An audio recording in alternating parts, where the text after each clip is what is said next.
And we're live. Welcome everybody to Thunder in the Ozarks, the Battle of Elkhorn Tavern in our case. I'm here with Patrick. Say hi, Patrick. Hi, Patrick. That's great. All right, so we are on, we'll pull a turn record track over. We were just talking about this. We are on turn 9 of 15. And unless we call it, which there doesn't seem to be a huge amount of point to doing now, it does look like we're going to finish up next week. So we'll be talking next week about what we're going to follow this up with. I think we have a plan to go in with. So, were we in the middle of the turn? We were at, I thought, we've been doing a good job of just ending this, and it looks like there are no activations. So I think I think we're right at the end. But I think we're at the beginning of turn 9. Yes, I concur. All right, so let me pull up. Anybody out there in Streamland? Can you guys hear us? It's a secret tactic to get. I understand because we get paranoid about stuff not working. So last time was funny. I'll give it that. So there was that whole thing. We believe we figured that out. By the way. I actually had my microphone plugged into a USB hub, which I believe was interfering with the signal to the PC. So that is no longer the case. We should not have drunken ogre voice on these anymore. I don't know what my favorite metaphor was. It was either ogre drunk, ogre quaaludes, or ogre Valium. I like the ogre on Valium myself. You're right, because it wasn't like quaaludes, like you're totally out of it. It was more like really relaxed ogre. Relaxed like this, talking somewhat slowly. It's pretty funny. I have to admit I'm not even entirely sure what quaaludes do. So not something I have any experience with. Same here. That's a real 70s drug. That was like all right. Yeah, so I'm 70s putting all these white people. Disco Biscuit, I believe they were called back in the day. Okay. There you go, kids. There's something for you to learn. All right, so why that masked when I sent that back is interesting. No, I want you to... Oh, that's why. Return to the chit cup there. Oh, yeah, let me pull that. Oh. Yeah. The module here, by the way, if we haven't said that in these streams so far, the module is pretty good. I think this chit cup method, this chit cup construction could use a little work, but other than that, I have no issues with it at all. I think it's a very good module. What pleases me the most, I'll go on my rant of the week, right? Is that it's a complete Vassal module. Mm-hmm. There's a thought out there on the part of some publishers that, hey, let's strategically leave components out. Mm-hmm. And I think it's the stupidest decition ever. I agree with that. I could get a whole video out of this, actually, about this notion that any portion of your game that you could give away for free, it will somehow cut into sales or cannibalize sales. That is, I think, a notion that has been propagandized by the recording industry of America. And I think there is absolutely no evidence to actually support it. Have I ever monkeyed with a Vassal module for a game that I didn't own? Yes, but then I went out and bought the game. I was doing that to see if it was a game that I would like. So right. The second thing is that's not normally what happens. What usually happens is one person owns the game, mm-hmm. another person does not. They try to play on Vassal. Right. Okay. If I was going to introduce you to a game, and I said, Gary, because we lived in the same state or in the same town, I said, Gary, come over to my house and let's play this game. I would own it and you would not. Right? Right. And then if you liked it, what would you do? I would go get buy, it. Right. Even where that requires me, as was the case with the Battle for Normandy, to go out and pay a larcenous price on the secondary market. Yep. All right, so there's a masked counter. And I agree with you, John Longshore, that they're the people you speak of in the chat are most notorious. But I've actually found that it's still occurring in other places. My second point is what the companies don't see is the marketing value. So sure, yeah, there's that whole micro introducing to the game, seeing if you like the game. But let's move beyond that and say, hey, if you have a complete Vassal module with your final art, guess what you get? Live plays, Right. AARs. So viral marketing that exposes the game to more people who will purchase it. Virtually no wargaming publisher fully grasps the potential of this medium. Right. Well, I would say you're right. GMT is specifically one that I think does not grasp the potential of this medium. They're not completely clueless. Lock and Load does, actually. Right. I think MMP kind of does. Yeah. I think yes, but I think they don't know what to do. That's why they got Pete to do their social media face. Right, but I think they listen to Pete. Yes. So Pete's like, people playing your game for free and giving you giving you sales, right? So all right, so I need to pick one of these suckers. Yeah, so there's a masked counter down in the tray area that I don't know what it is and I can't unmask it. So in the tray area. Down by your there you go. Oh, that's Curtis. But he needs to go in the cup. Yeah, he does need to go in the cup. Return to check. Okay. I'm not 100% sure why he keeps drifting out.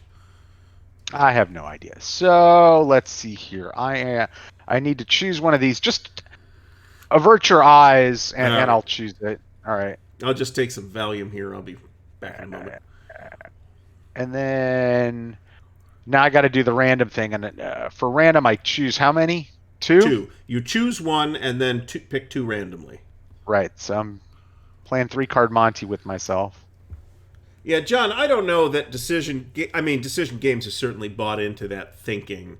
I hesitate to chastise them too much for that because, a lot of other folks have also bought into that thinking. And B, there's plenty of other things to chastise Decision Games over that I consider more worse than this particular position. So I will actually now come out and chastise them. And what I will chastise them for is when people make Vassal modules of old SPI games, they send takedown notices. Yes, so what that has resulted in is this underground trade. It is literally like a black market for, and nobody's getting any money, obviously, for SPI Vassal modules, which is ludicrous. Right, which nobody ever was. And I have them all. I've partaken of that black market. Yes. Good. We need to talk about some of the old Great Battles of the American Civil War ones, because I need modules for those. I just got a couple more of those. Right. Yeah, and that's the stupid land. Yeah, that is an exemplification, yes, John Longshore, of their stupidity that grates on my nerves as well. It's like an emblem of everything that's just completely wrong with them. I actually call them far more of a cult than a company. They're like a strange cult in California. They've got this weird. I mean, they're a weird company in so many ways. They're. I mean, to a certain extent, it's because they are tied to the magazine publishing schedule. Really, what to say? And I know they're technically a separate company, but it's all Doc. They're really everything they do is tied to and revolves around that magazine publishing schedule. And not a magazine publishing schedule that is morphed and vibed with the dying print magazine publishing schedule industry. You know what I mean? Into the 21st century. But they're still trying to operate like it's 1992. So hence the regurgitated content for like 5 different issues of the magazine based off one game, because they really can't afford to do based on subscriptions and publishing what you did in 1988. Yeah, I mean, I don't know what they spent to acquire the rights to most of the SPI library of IPs, but I can't think that it was worth their time, considering what they've done with it over the years. They got it on the cheap. Maybe it was cheap. I don't know. But I mean, most of the games. I don't want to say most. I mean, some of the games they've redone in a very reverential fashion, like the Napoleon's Last Battles, for example, which is pretty much a straight reprint with a couple of extra options and some variant stuff in it and nice graphics. that's fine. That's completely worth doing. That World War I thing that they did last year or the year before, same type of deal. Very nice new production of basically the old game. But then they've done, the whole Goss series. I guess I'm going to say Vakdam Rhine and Atlantic Wall specifically, which the only similarity between those and the SPI versions of those games is the titles and the topics. Otherwise, it is a completely different system, completely redesigned from the ground up. And I happen to have some affection for that system, but why did they need the rights to do that? Just for the catchy titles? They could have come up with their own titles. Right? So here's the worst marketing move you could make, right? So you buy the rights and you decide to release a game as a reimagining or a reprint, remake, right, of an old beloved classic. Okay. Now I want more new games. This is me, right? I want more new original games that aren't play it in 3 hours, simple, you know what I'm saying? Yeah, right. Like more in the spirit of, right? Like so original designs. That's me. Okay. So I'm not going to buy their reprint of an old SPI game. Okay. However, if you're marketing to a bunch of people in a very specific age demographic that want to buy a new copy of an old SPI game, right? As a re-release, I get that people want to buy that. Sure. But then you bait and switch them with a new game, okay? And you alienate those people. So who are you pleasing? Right. That's right. Nobody. Absolutely right. Absolutely right. And I gotta say, as somebody who is potentially interested in a new version of an old SPI title, the number of those games that I would actually buy, if they reprinted the entire SPI catalog tomorrow, there's about 4 of them that I would buy, honestly. Right. Right. I'm not sure a lot of those games, as seminal and important to the history of the hobby as they are, I'm not sure that many of those games hold up very well today. Right. Absolutely. And that's my take is, I played those games and I loved those games, but I'm more interested in seeing people like the Victory Games titles that I worship, right? Okay. I'm not interested. Like, I did not buy the Designer Digital Deluxe re-release of the Korean War. I actually put in an order for it because I don't own the original one. Right. Why didn't I get it? A, I've got an older copy. B, I'm more interested in seeing new designers or those designers design games with those philosophies in mind. You know what I mean? New stuff rather than worship completely at the altar of the old. So for me, it's not the fetishizing of that old item. You know what I mean? It's about, hey, can we see games that aren't regurgitations of the same topics and that are opening up to use old mechanics in a new way and new mechanics in an old way. You know what I mean? And do interesting original things at the operational, strategic, whatever level. That's why I revere those games. So it's not like his physical totems, but right. But so if Decision Games marketed themselves as saying, "Look, what we want to do is make a badass new operational system, right? To handle World War II, that'd be great." But they didn't market it that way. No, they didn't. And that's right. I think that's one of several things hindering that particular system. But it is one of the things hindering that particular system. It's that people, bought, say, at Atlantic Wall, the 200 whatever it costs of $260, I think is MSRP on that. It's an enormous game, but it's very expensive. If somebody got that and didn't know what they were getting and thought it was going to be the new version extended of SPI's Atlantic Wall, I'd have been mad. Right. Right. Because that's not what it is. That's $200. Yeah, that's a lot of money. And I knew what I was getting. So, and I was willing at that point to adopt another Decision Games project title of a half-developed game that I would then work with. And I've gotten to play it, and I actually like it.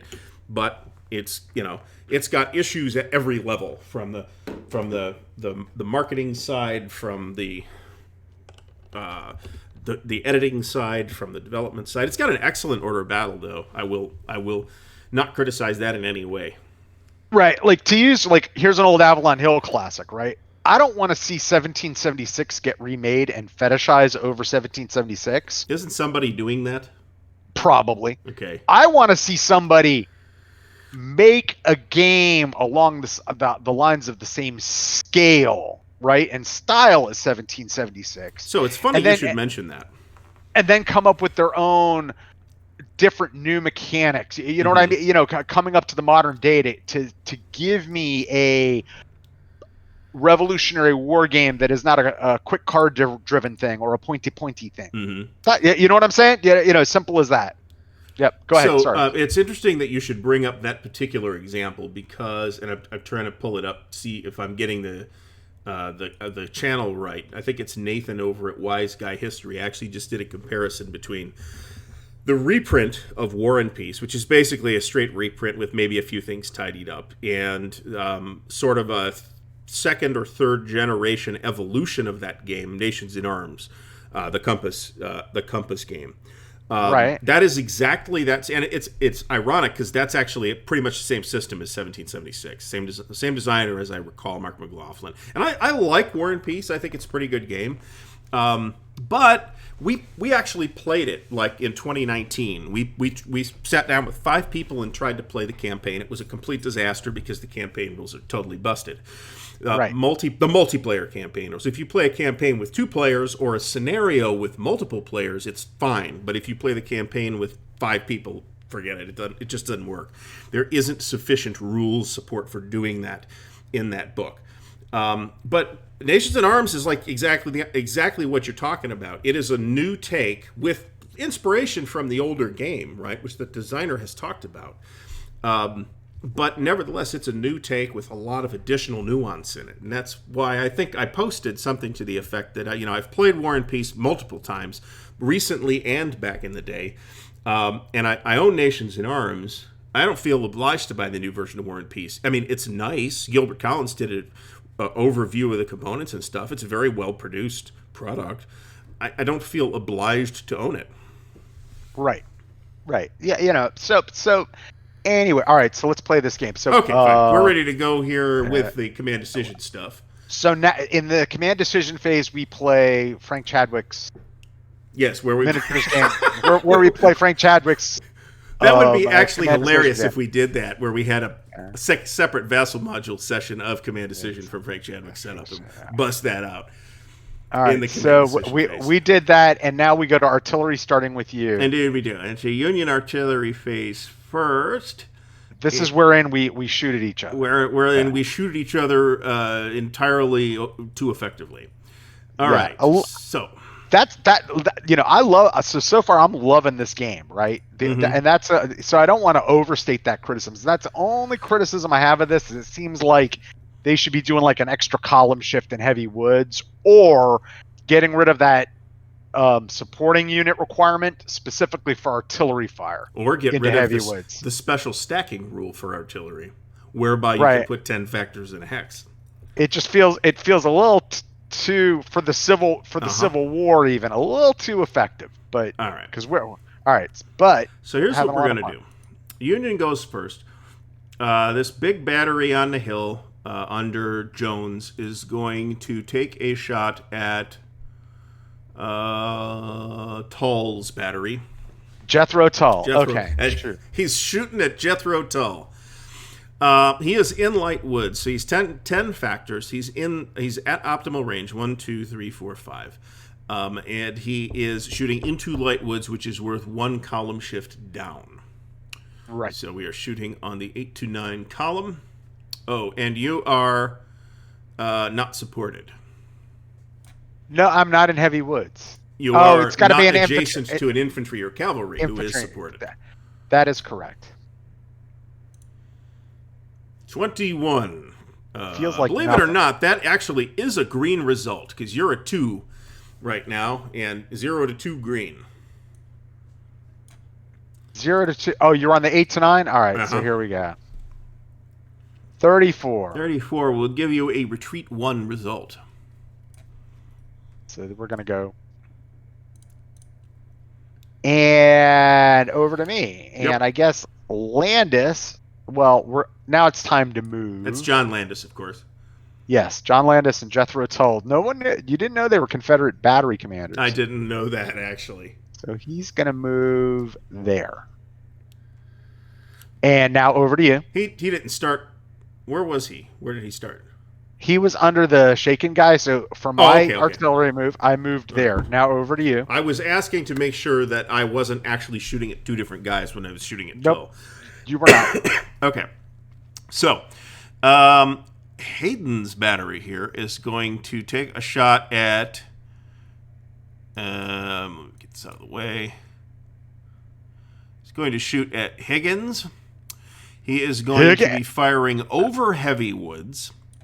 Okay. Which is worth a shift down. So he is firing onto the giant 2, and he has optimal range, but not. And I am in light woods. Okay, so that's actually on the 1 column then. So a spectacular roll, which that isn't, would be required to do anything effective. Okay, so now we're gonna move. Tull is going to move there with Kelly. Over to you. Okay. Now, we're going to do a line of sight check here.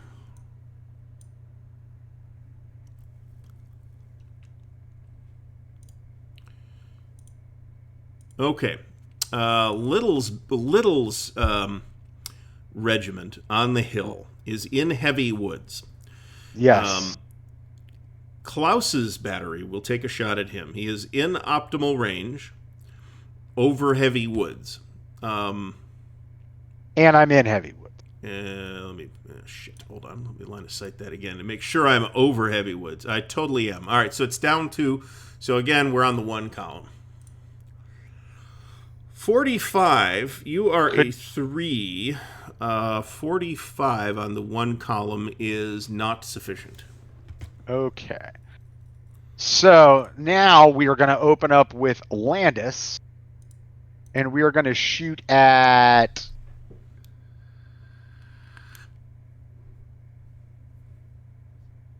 Can Landis see the 35th Illinois?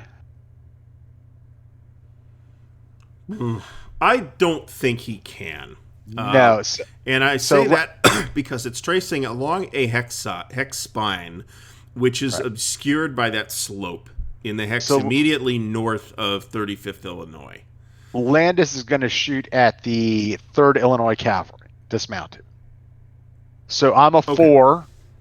You're in no special terrain, I believe, so I think it's just a straight up 4. Nope, that's totally correct. So here we go. Woo! Okay, 61. All right. That's going to do something. Dodge is not supported. So he's a 3. You got a 61. So we are going to be rolling on a green result for that.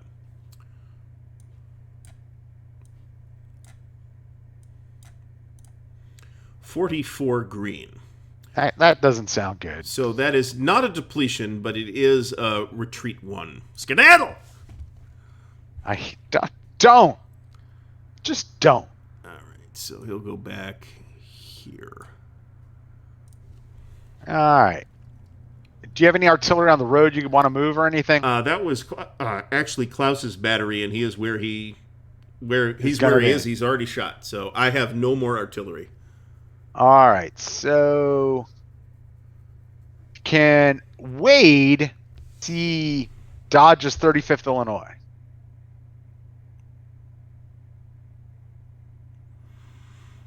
I don't think he can. And I don't know that the rules are terribly clear on this. So Wade is on that like yellow level 5. It looks like, if I could read the number, I think it's an 8. I think he cannot as well as I see that go, because what's happening is I'm got to go up, and then you're down a level from that. I'm down 2 levels from that. Actually, yeah, you're not right. So, and I don't think Higgins cannot see them either. So if Wade can't see them, Higgins can't see them. I concur with that. But they can However, see that third. They could see the Union artillery on the that's a little higher up. right, we can certainly see the 3rd Battery Iowa Light artillery. So Higgins is going to open up on them. Okay. So I'm 9. I'm shooting over heavy woods, and you're in light woods. So that's going to be a 2 shift. All right. So you're at 9. So you're getting shifted down to the 5 column. Right. So here we go.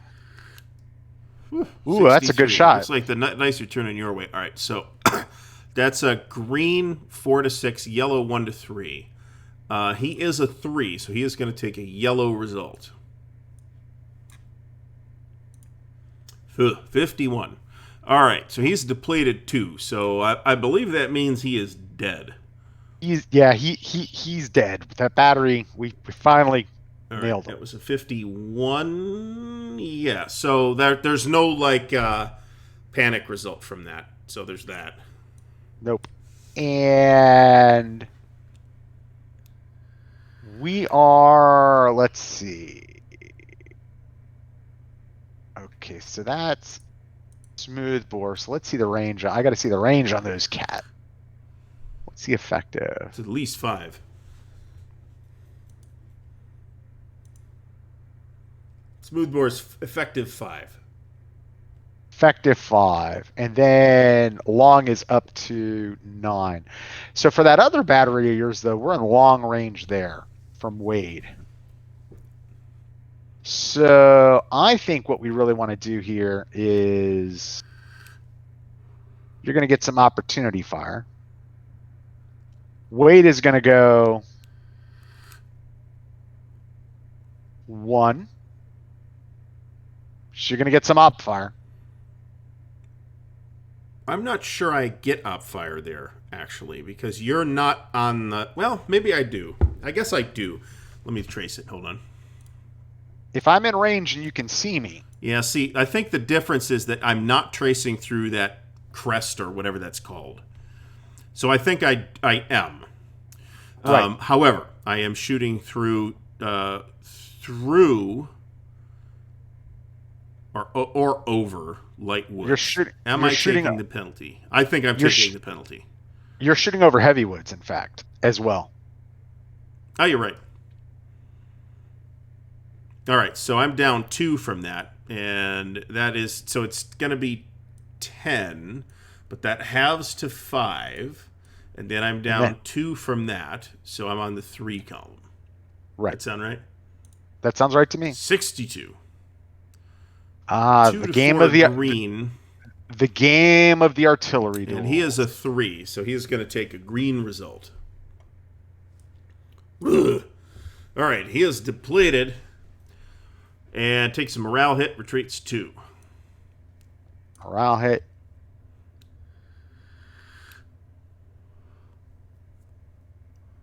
I don't know if this is an intentional piece of the design or not, but you want to roll high on the combat table and low on this test and break table. And it seems to me like if you have a streak going either way, that will help to negate it. You know what I'm saying? Yeah, but so this turn, unfortunately for me, is confirming what I was talking about before, where it's already fun times for both of us. Okay, so well, you did roll the worst possible result. Regardless, I'm talking about aggregate. Yeah, like, what have we done we're in agreement on this question. Yeah. Whether we think artillery is a little too effective. So let's see here. So, all right. So now we're going to move this guy. Move out of the way, shaking guy. He's going to go 1, 2. I don't think you can. So we're moving him. And I don't think you can see him. I'm inclined to... Not from where he just moved. Okay. So he's moving through, and then he goes there. Mm-hmm. Can you see him there? I could see... Okay, so if he was in that hex with the buildings, I can see that hex. This hex? Yes. So when he moves out of that hex, I can shoot at him. Okay. And what's the range of canister? 2. Canister is 2 across the board. He's going to go there. Now you can Okay. shoot. So I can shoot at him. And it's again going to be 10 over heavy woods for down 1. So that's going to be 5 down 1 for 4. Right, because I'm basically back here. Yeah. So you're shooting through light woods and over heavy woods. So you're down. It's just like that last one you did. Well, I'm fine with that. I mean, that's a kind of vague point, I think. I'm shooting up, but the light woods are right in front of me, so I think it's completely reasonable to say I'm taking the penalty. Right. All right, so I'm rolling on the 3. Right. 46 on the 3. You are effectively a 3, so you are... No, I'm not. No, my other guys are in heavy... Oh, they're in heavy woods? Yeah, yep. So you're effective. Right. Let's look at that rule. Hold on a second. They can't support anybody else adjacent if they're... Yeah, you're right. You're right. In heavy woods, you cannot support or be supported. You're right. So that guy's a 3. However, that roll of 46 is not enough to do anything on that column. Okay. And so he ends up there. Yeah. And then...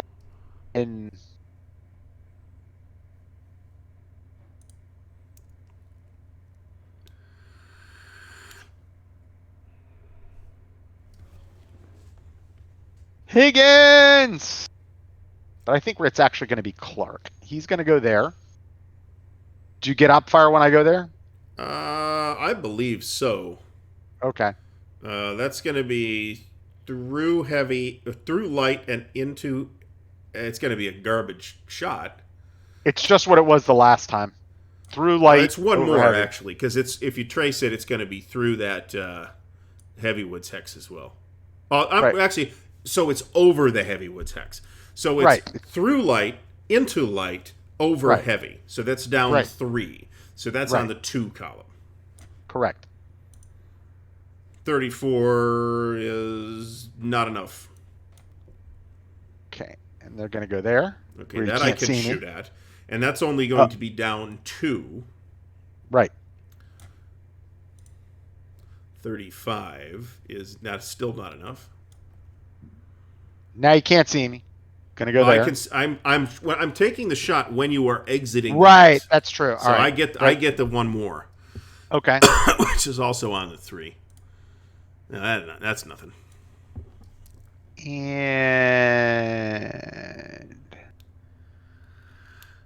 we feel good about that. And then Higgins is going to go there. Goes there. You get a shot, right? Sure. Now that's on the 2. 43 on the 2 is 0 to 1, so nothing. Then he's going to go there. That's on the 3. That's a 23, which is nothing. And then he's going to go there. That's another this is on the 3 column, actually. 31, which is not a viable result. Okay. And then lastly, Guibor is going to go here. He's getting shot at. That's on the 2 column. Same type of deal. It says on the 2 column. 45 on the 2 is a 0 to 2. Guibor is a 4, so he's not affected by that. Then he's going to go there.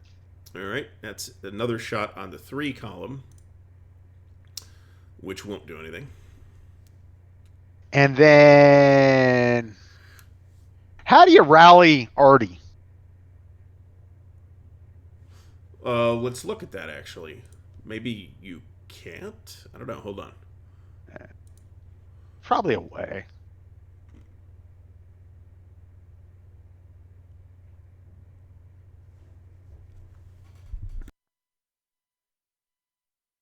So, if you can do it, it isn't happening during the artillery phase. Right. So, it is not happening now. I'm trying to figure out how you go about doing it, though, because it's going to guide my move. Like, so is it only the CIC who does it? All right. Is it an option instead of movement in the artillery phase? 17.1. Rally eligibility. If it is an artillery unit, it must be stacked with or adjacent to any unit belonging to the current active brigade. An artillery unit may attempt to rally multiple times in a single turn if it meets this requirement multiple times. And the brigade must be Oh. under regroup or defend orders. So basically, you can rally artillery. It doesn't happen during the artillery phase, it happens during the activity phase. And as long as somebody that they're adjacent to is under that regroup order or defend order, I point out, then they can do it. And it has to be at Oh. least 3 hexes away from any enemy unit. Okay. So So there's I that too. think these guys are going to go.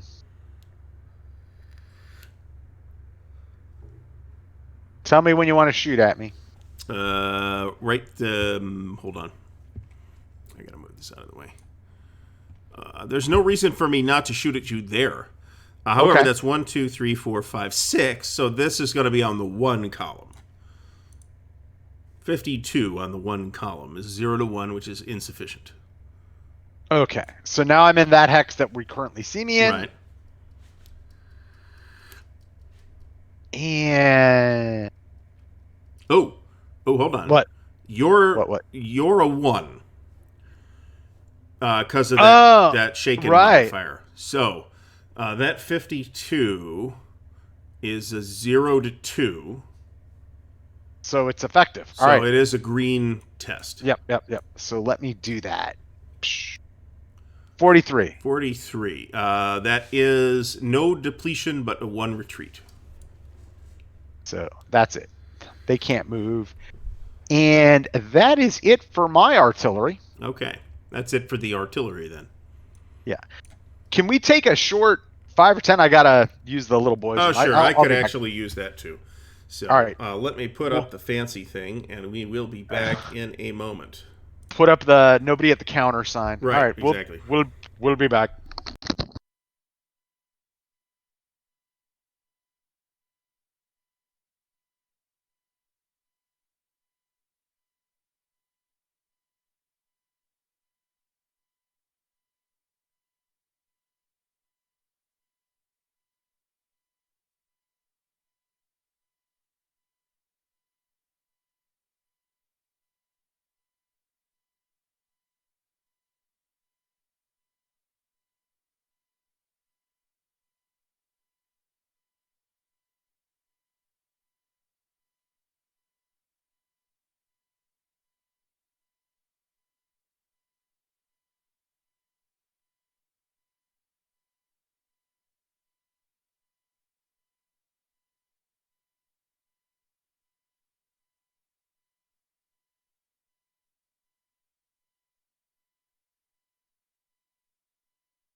All right, I am back.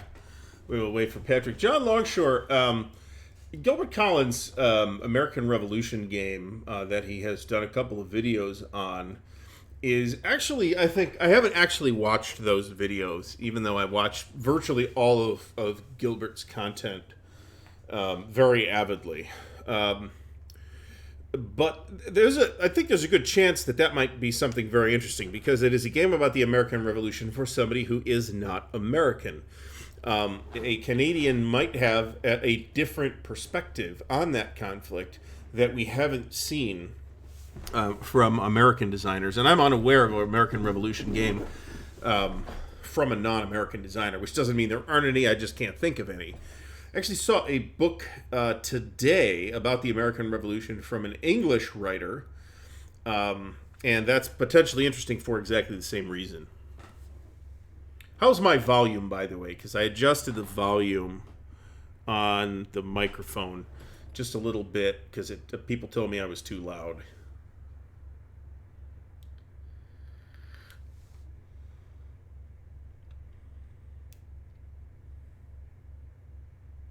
So I'm not sure if we're talking about that D-Day Iwo Jima game, which is one that I haven't looked at in that series. I did own was it Tarawa?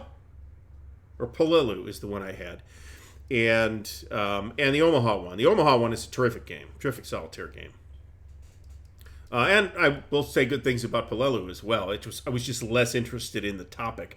So once I got the D-Day one, which is the new version with the fancy mounted map, I own actually a lot of decision games. I think I can even pull this up, believe it or not.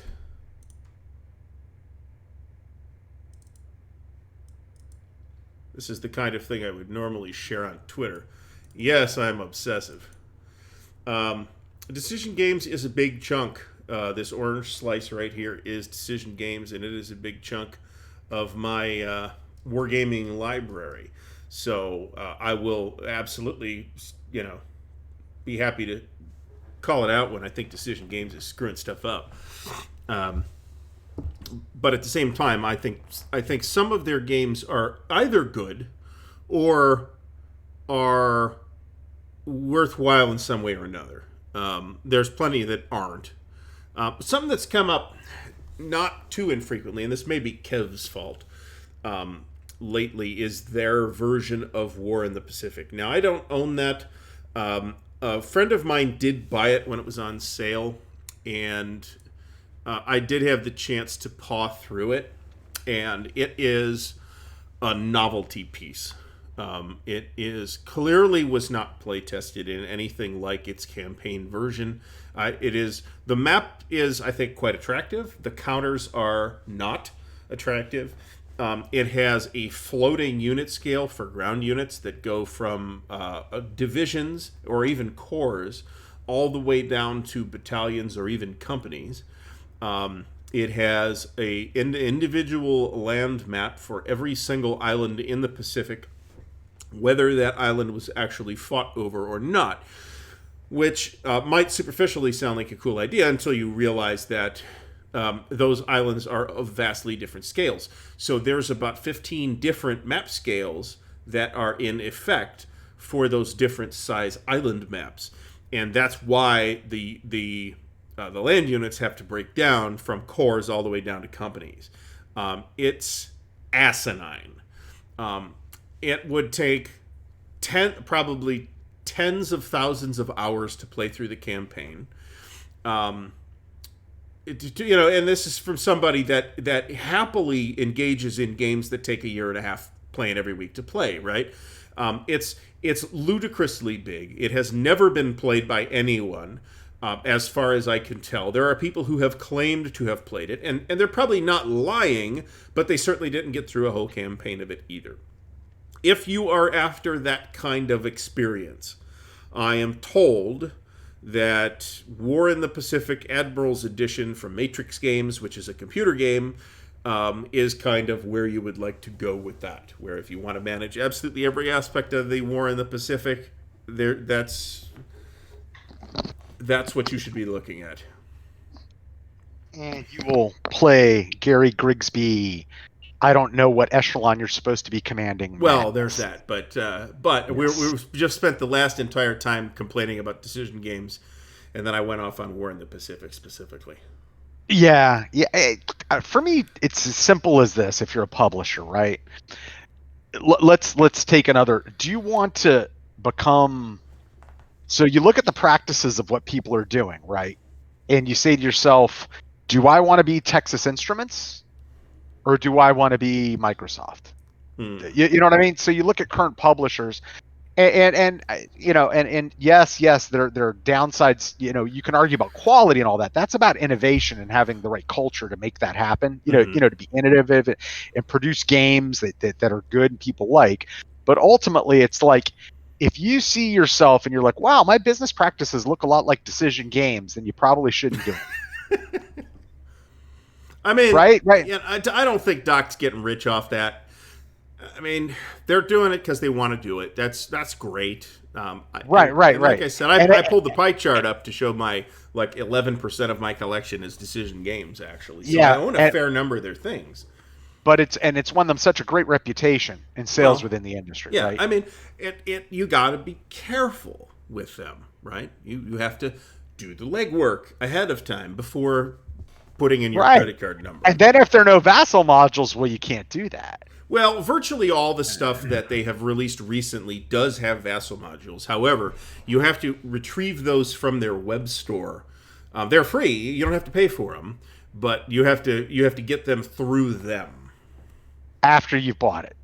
No, no, you could just No. download it. Yeah, you could just Oh, download the all modules. right. All I've got right. the War in the Pacific module, for example. I looked at it, and then I had the chance to look at a physical copy. I'm like, no, no. So, So all right. Let us now move to. even the magazine games, actually. Yeah, I sadly do not subscribe to them. So The let's see. magazine is still very good. The game inside, I buy relatively few of them. Let me put it that way. I do every once in a while. I do buy one. All Anyway, right. So chip pull times. shit And poll time. I don't remember. Is it me or you? I believe it's me because it is turn 9. I think it's you actually. Hold on. There's a rule for this. Just a moment. Yeah, but we screwed it up the first That's why I'm turn. looking at the rule. So it's your chit pull this time. Okay, Confederate so player draws on odd. here we go. Cars replacement. All right, Cars commanding Dodge and Vanderveer. So we'll roll for Vanderveer. And he has a 3. So he does get to activate. Vanderveer is going to execute a move or maneuver order. Okay. Now would be the time if you would like to hose me on that. I do not have the capability to hose you. Okay. So, looking at the where's the TEC? Because that's where this is. All right, under a maneuver, I'm actually pulled up this chart here on the brigade order details. So, infantry under maneuver gets 9 movement factors. 9 and 12. Yep. All right, so. All right, so 1, 2, 3, 4, 5, 6, 7, 8, 9. And I think they cannot stack if they're in maneuver. Is that right? Or am I thinking of one of the other various games that I've played? Where's the stacking rules? If any moving unit wishes to use any road or march movement cost, the 8 strength point stacking limit is in effect always, not just the end of the turn. So that's fine. So he'll go right back up behind the other guy. Okay. And that's Vanderveer. So, did you put Carr back in the cup? Yes, I did. Okay, very good. Here comes the next one. Van Dorn's replacement. Well, it's Van Dorn. He's just hurt. That's He's hungover. Yeah. So, he lurches out of his sickbed, makes it to the door of the cabin, and he gives an instruction. And the instruction for him is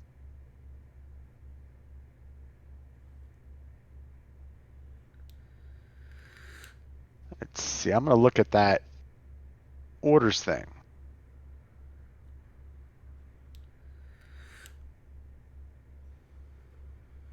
He is going to tell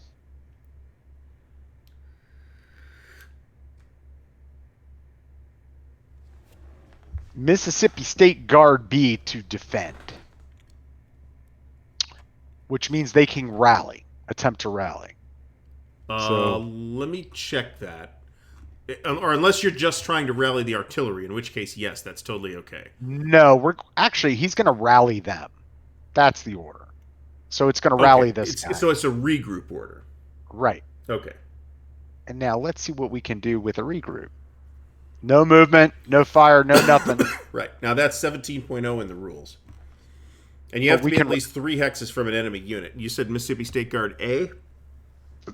So I'm thinking about B. Is B far enough away from you to regroup that shaking guy? No.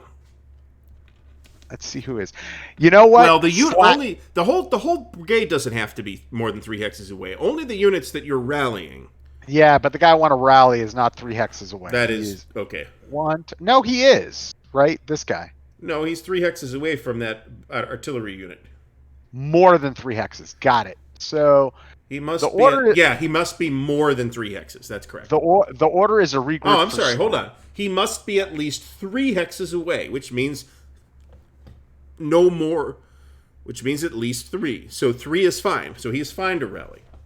So we are going to recover 1 morale hit. Boom. And let's see if we have anybody we can rebuild or anything like that on the broken track. I don't think so. No, we do not. So that is that. And that is it, in fact, for Van Dorn. He's done for the day. Okay. And I pull. Low ammo. We're going to pocket that. Okay. And before the next pull, we are going to play. No, we're not going to play it. We're going to pull. You get your superior artillery tree. All right, so we're going to shoot, completely unsurprisingly, at, we're going to shoot at, let's see, so we'd be shooting through light into light, so we'd be down 2 on that. Over here, we'd be shooting through light, over heavy, so we'd be down 2 on that. I don't know that it matters, so we're going to be shooting at McDonald's battery. Not canister, but it is effective range. So we are... What do I 10 have? down 2. Yep. Yeah, so 10 down 2. Put me at 67. 54. That is a 1 to 2 yellow, 3 to 6 green. So McDonald is a 3. So it's green. So it is green. 43. No depletion. Retreat 1. Retreat 1. And let's see. That's fine. And then I'll take actually artillery. We're gonna retreat this way. Just to retreat McDonald, because I did say I was shooting at him, not Higgins. Okay, so that's it for that chit, and we now go to the next chit. Tactics. I will pocket that. And next chit. Command confusion. We're gonna pocket that. Davis. All right. Davis commands Pattison, which is literally that one dude. So let's roll for him. Where is Pattison? Where is that one dude? He is to the west of the big hill. He does get a full activation.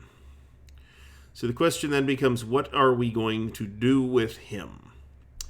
I think we're going to make... Look at the TC.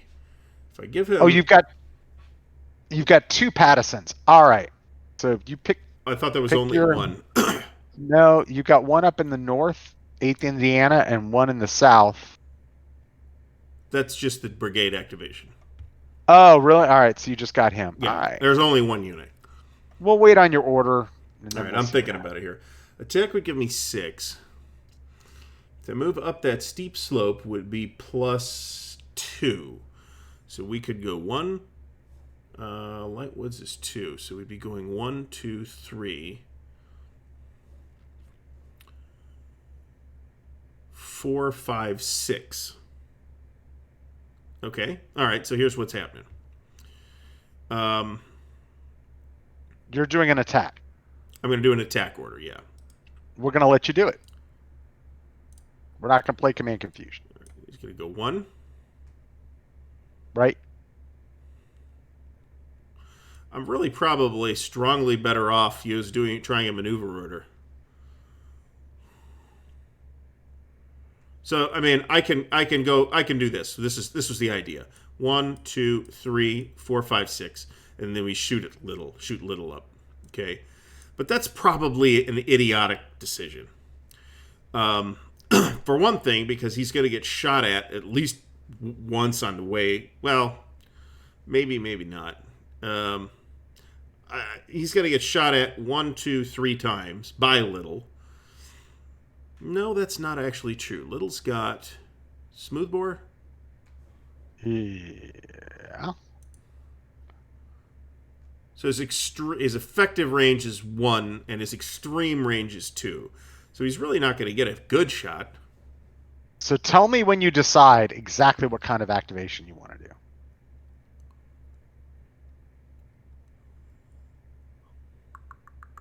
I think I'll do a maneuver. Okay. So do you want to play your Command Confusion then? I do not. Okay. All right. So I'm going to go 1 hex at a time here. 1, 2. How many points do I get? 9. 3, 4. You could technically take a shot here. We will take a shot there. Okay. So you're going to be halved for opportunity fire and then quartered for extreme range. So you're at the bottom column on this. 22. Nothing. No, that ain't going to do anything. All right. So that was 1, 2, 3, 4, 5, 6, 7, 8. Shit. That's all he can do.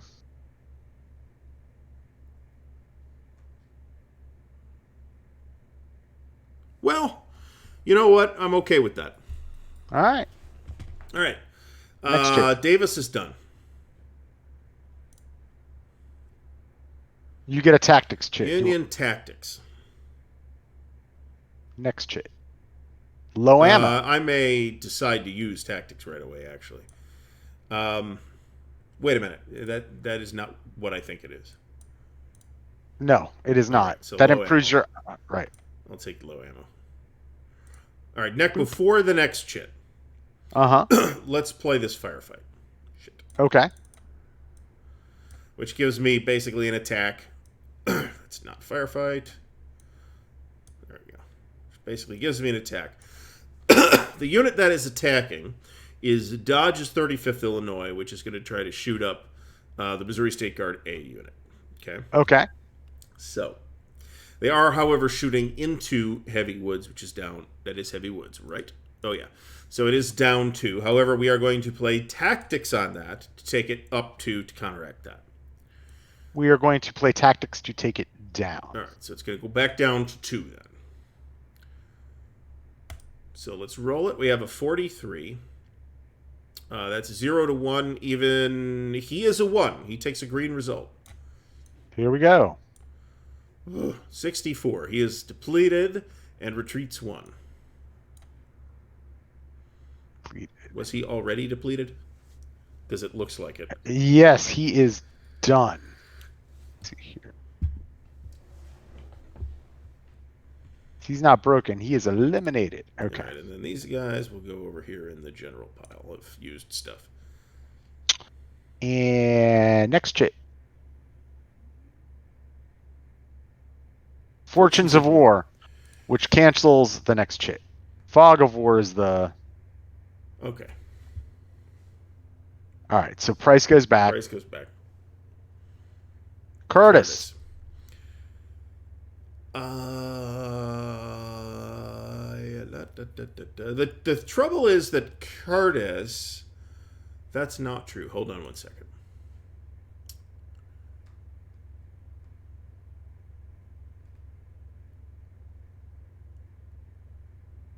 Yeah, Curtis just has Weston. Yeah, but there's another unit of Weston that's on the broken trek, and I'm not sure if it's advancing down. It shows broken 3 right now, but I guess we're going to assume that's where it is. So he does not have anything that can be done at this time. And the one that's on the map, I'm happy keeping him where he's at. Boom. Next trade. Price.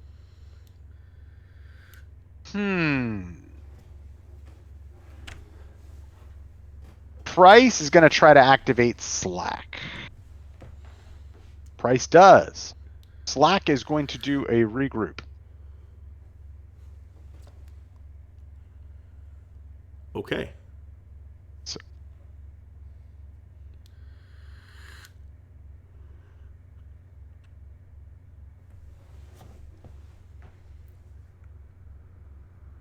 Slack got banged up pretty bad. Yeah, he did. All right, so that is it. Price goes back in the cup. Here we go. Car replacement. Roll a d3. All right. We'll pick somebody and then roll a d3. Yeah, so we're going with Dodge in this case, I think. Well, Dodge is the only one that's left, so 5. All right, so we can do a limited order, which means that we cannot move. You can just defend. Yeah, so does that do anything? Let me look at that order. Hold on. You could do a fire. Yeah, but I don't have anybody to shoot at. That's it.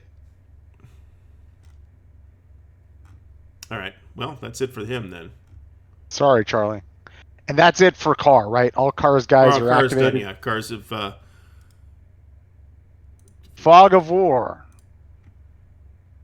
So I roll a die now and we see what the die says about what happens with the Fog of War. Yep. Here we go. I rolled a 3. What does a 3 do? Wayward Union move. So you may take 1 Union unit and move it 1 hex. This is my favorite. So this is my favorite event. So let's see.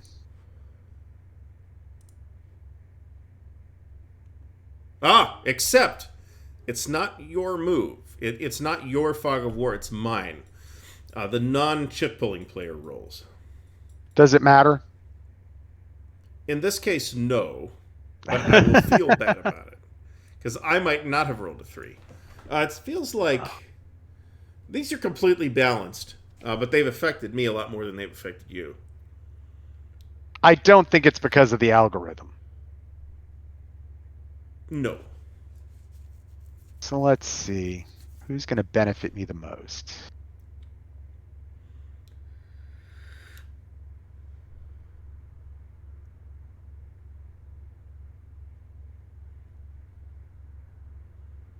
Boom. That's the move. Dodge drifts away. That's not an entirely ludicrous move at all, actually. That puts him within range of those 2 artillery batteries. Yeah. That can pound him too effectively. Yes. Yeah. So let's see. That's that. Next chip pull, price. We're in price land. Mm-hmm. So I'm gonna price out until we're done. So we're gonna try to activate green. And let's see what we. Yeah, Shecky green, and green rolls a 2. He gets a full activation, and green is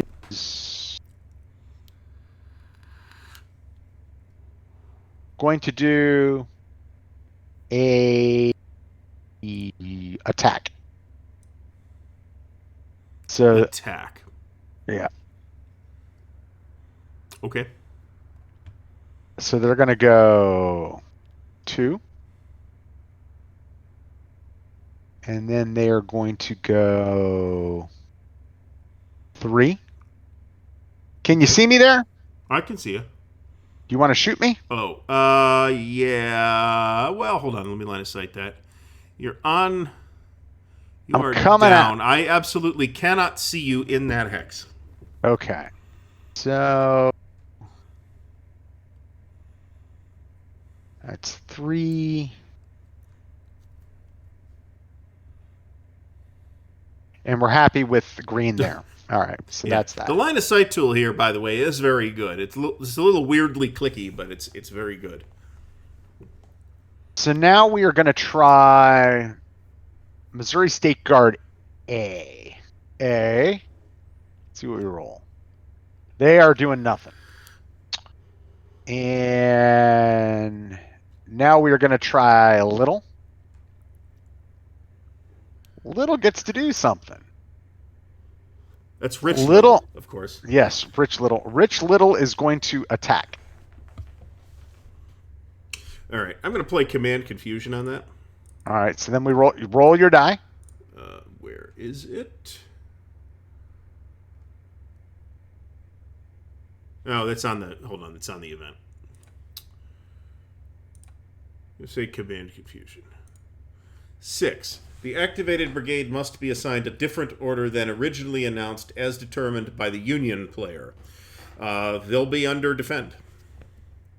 That's that. That's their activation. Then now we're going to do Missouri State Guard B. And I'm going to move these guys. I thought they activated already. No, that's Or that's you, my CIC. Did you change your mind on that? That is my CIC. That's a completely different activation. Yep. So they are going to do. Did they get the roll? Oh, we got to roll. Well, I got to say what I'm going to do first. So relax. I'm not sure you do, actually. I think you just have to say you're rolling. Oh, right. Missouri State There we go. A. They're defending. So. All right. So that's that. And then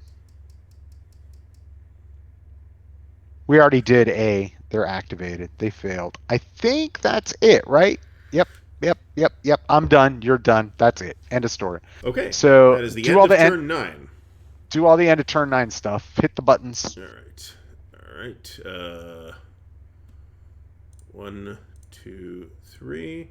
As suspected, the broken guys are not moving down. All right. So everybody gets to move twice. 1, 2. And yeah, go ahead and move them to broken 1. All right, because that's where they should be. Yeah. Okay. And that's that. And then, all right, I will refill the cup while you boop, boop, boop, boop. Always does that.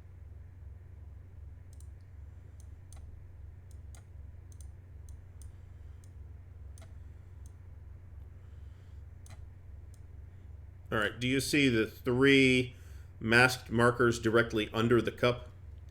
Yes. Put 2 of them in the cup for me. Oh. Because I know what they are. There you go. The other one will go over here. Now, for me, it's pretty simple. I've only got 2. Yeah. So, Rebel Yell's going in the cup. As is Tactic. I choose 1, and then I get 2 more. So, boom, they're maxed out.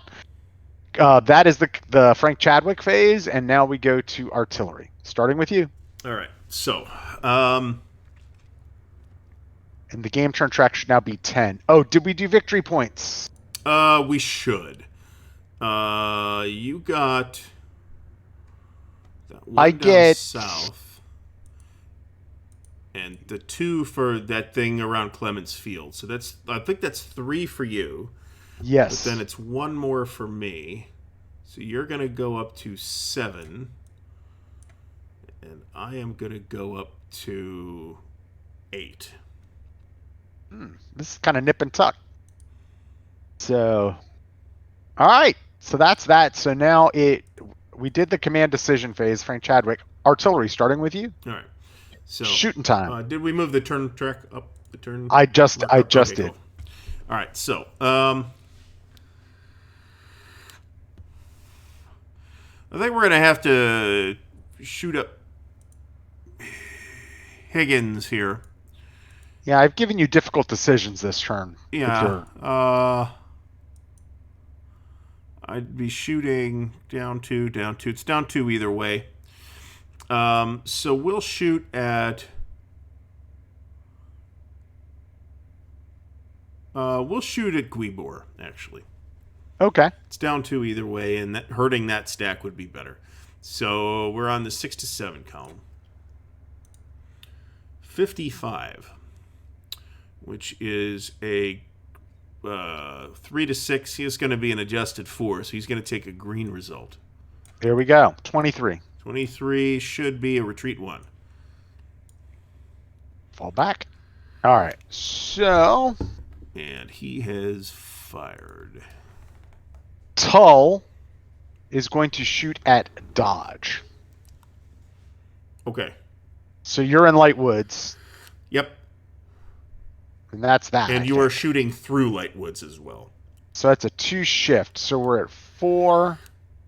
We go down to 2. Here we go. No, it's actually, I'm at 7. It's that stack. I forgot I moved Kelly there last turn. So it's 7 down to 1, 2, to 4. 4 net. Here we go. 23. I think that's nothing. 4 is nothing. And then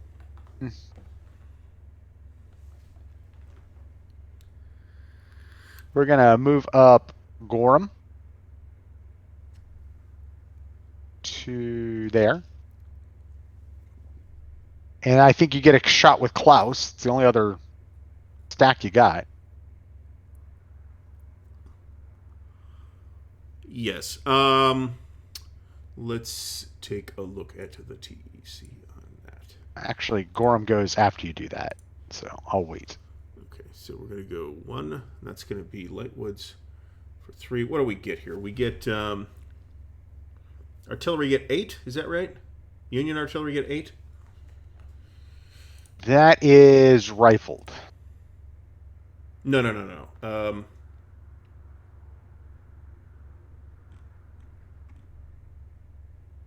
Movement points, I mean. Oh. You got me.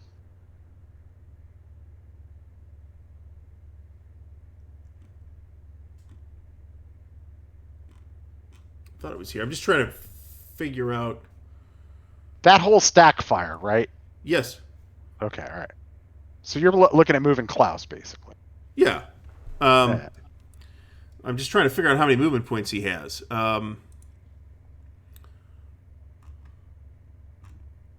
Eight. It's 8? Okay. All right. So, in that case, back to the TEC. So, Lightwoods for artillery is 3. So, this is going to be 1, 3, 4, 5.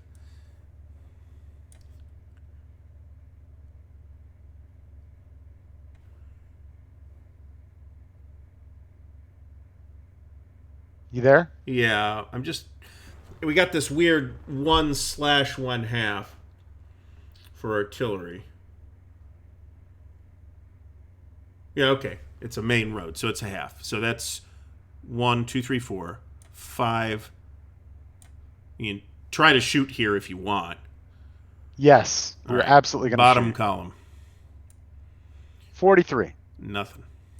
Okay. All right. So that's 1, 2, 3, 4, 4.5, 5, 5.5. Shooting. Nothing. 6. Shooting. You cannot see him. Oh, cannot see him? Okay. No. 6.5. 7. 7.5. 8. Is there some rule against me stacking artillery with... You know what? I'm happy leaving them right there, actually. That is actually okay. I am happy with that. Okay. So... No, I'm not. Hold on. Jimmy. Give me a second. I do want to move him one more. I just want to make sure I can do this. I don't know why I like forgot a lot of stuff over the course of this week. I had a lot going on this week, so...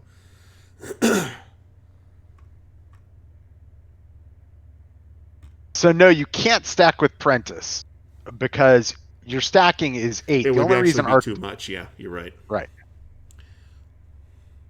But I can stack here. Yes, That's you can not go a there. Great idea, though, is it? Right, that was 4, 5, 6, 7, 8. I could stack with dodge though, so we'll do that.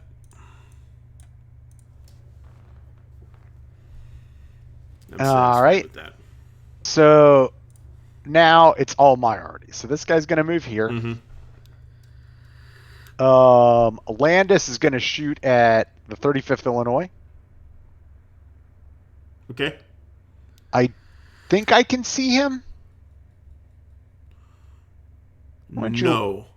I cannot. All right. No. Yeah. So, no, I'm wrong.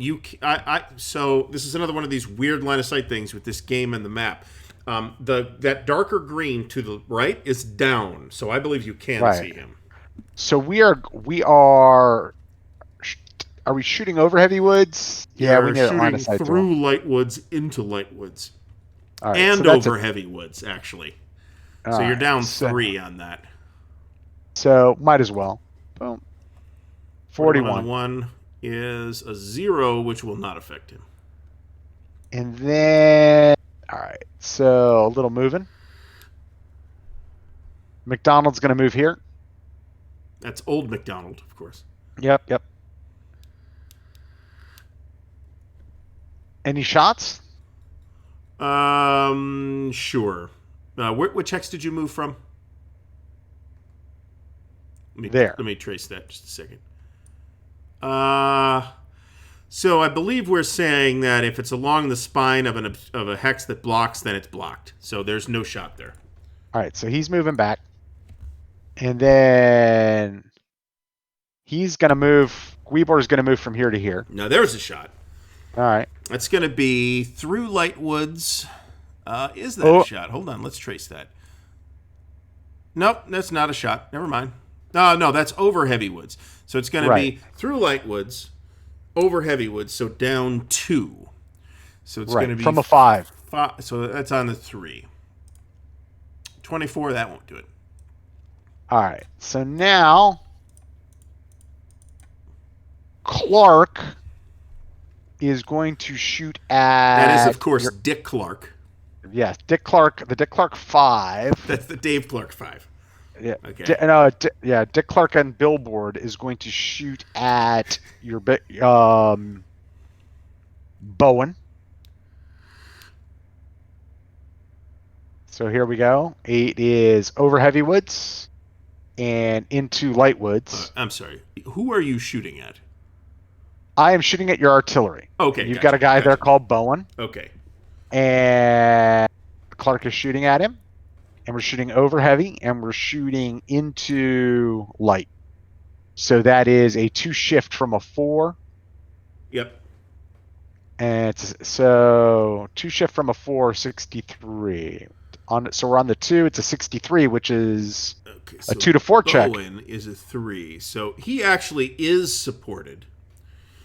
Right, but it's still a check. 3. Yeah. Hold on. 63. Well, it's the same check actually. So it's a green check. 45. Okay, so no depletion, but he is going to have to bounce 2. Okay, is that him? Yeah. Okay. So he'll retreat.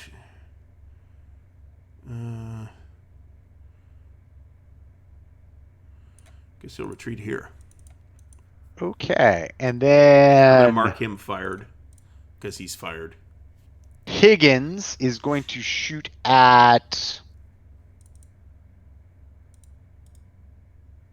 Jones, which is just in Lightwoods. Firing through. No, but I am firing through Lightwoods. Right? All right, which Jones? Because there's 2 Joneses there. Bottom Jones. Okay. 4 strength Jones. Okay. So I'm shooting with a 4, so I'm down 2 or 1. You're shooting through light woods. You're down 1. Here, so we're on 3. Here we go. 36. I don't think that's going to do anything. 0 to 1 will not do it. Okay. So that is... Oh, and lastly... we are indeed going to try to move up our shaken Wade here. So you can take shots as you desire. All right. Yeah, I can shoot at that. All right, so we'd be shooting with 6, halved to 3. And we would be through light, over heavy, so down 2. So it's a 1 column, so a really spectacular roll would be needed, which that isn't, so.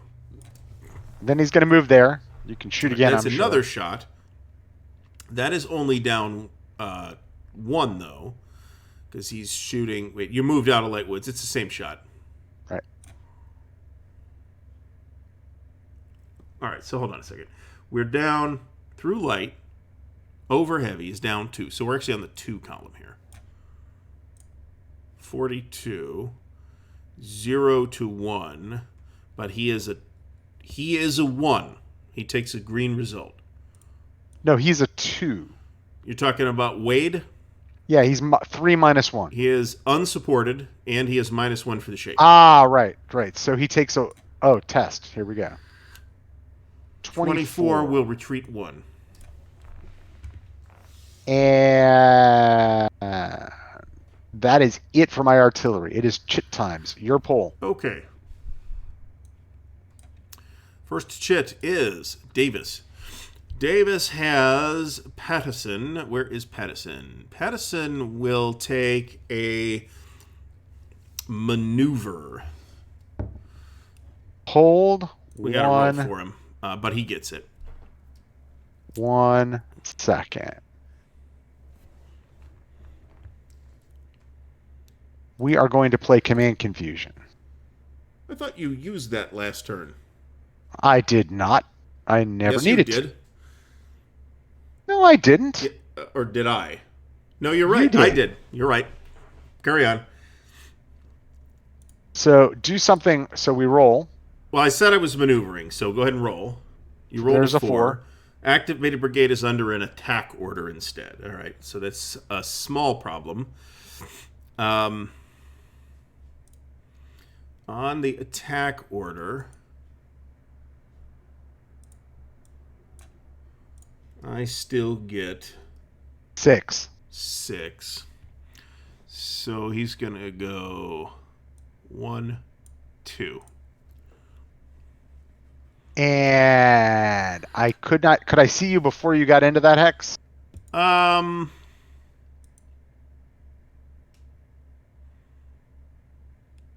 let's check it. Okay, so let's check this one. That's a shot. And what about the other guys? That's not the other guys. Landis can take a shot. The dark green is below me, though, right? Yeah. Yeah, but there's also watch this. You see, you're actually tracing through that upslope as well.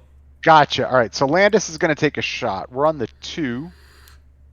You are in no kind of terrain, and we're shooting through light woods. Actually, okay, so the first hex I'm moving into, I'm actually in light woods. Right. You're going to get 2 shots here. So okay. I'm moving into light woods, so you will take a light woods penalty for that. All right, so that's 1. So you're firing at 1. 26, that's nothing. Nothing. All right. Now he's moving out of... I don't want to stack him with dodge and have to disentangle the stack. Now he's moving out of clear. So you're only down 1 this time, so you're firing on a 2. Or you're only down 0 this time, so you're firing on a 2. Nothing. Okay. So he is where I wanted him. Okay. That's that. All right. So he's done. And Davis can go back in... Yep. Next turn. The done pile. Next is Price.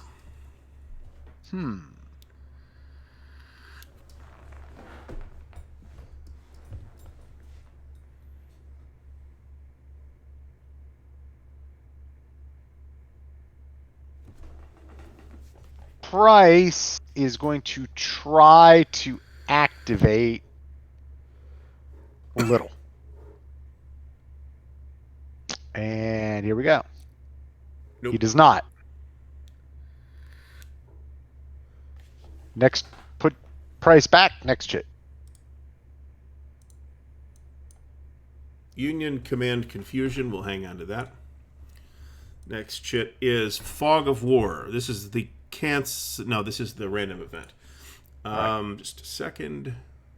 I'll let you roll this one since I rolled the last one by mistake. You roll it. It makes me feel better. 6. Possible Confederate General Cavalry. So roll a d66. 45. 45. No effect. Okay. That was simple. Next chit. Next up is Union Firefight, which we will hold. Yes. Next up is Union Superior Artillery, which we will use.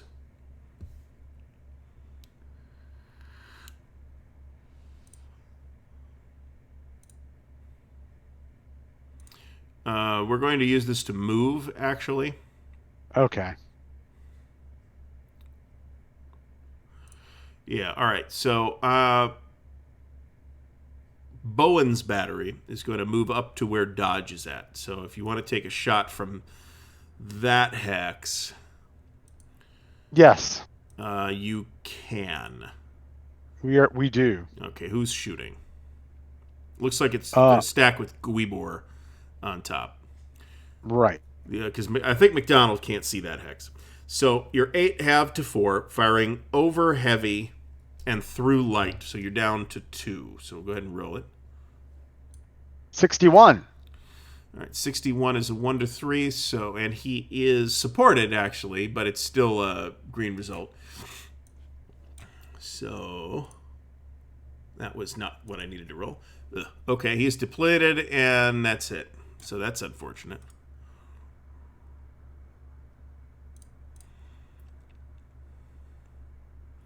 So I think that ends his go, doesn't it?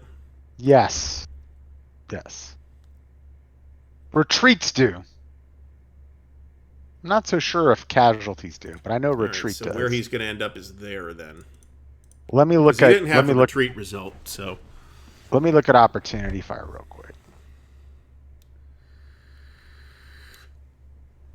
Because that's where they specifically state the whole, hey, if it makes you retreat.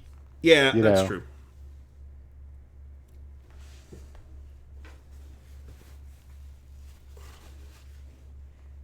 That's freaking great. That's freaking great. That's freaking break test. That's awesome. That's awesome. Skirmish order rally. Nope. Can't find op fire. It is under movement. Hold on. 13.7. 13. What does it say? If the unit suffers any retreat result, its intended movement is canceled, and it must conduct only the retreat move. So there you go. That's fine. So I can keep going, technically. Yep, you can. I'm actually fine with staying where he's at. Okay. So that's it for your Superior Artillery chit. So next thing. Next up is Rebel Yell. Rebel Yell, eh?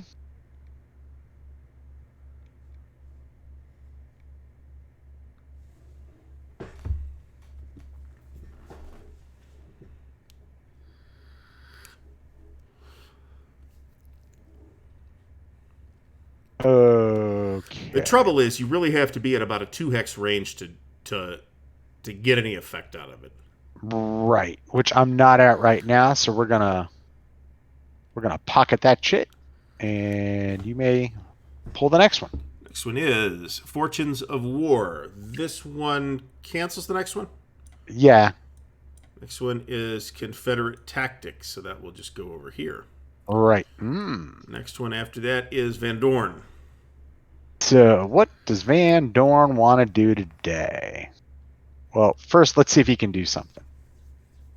Van Dorn cannot get out of his sickbed today. Next chit.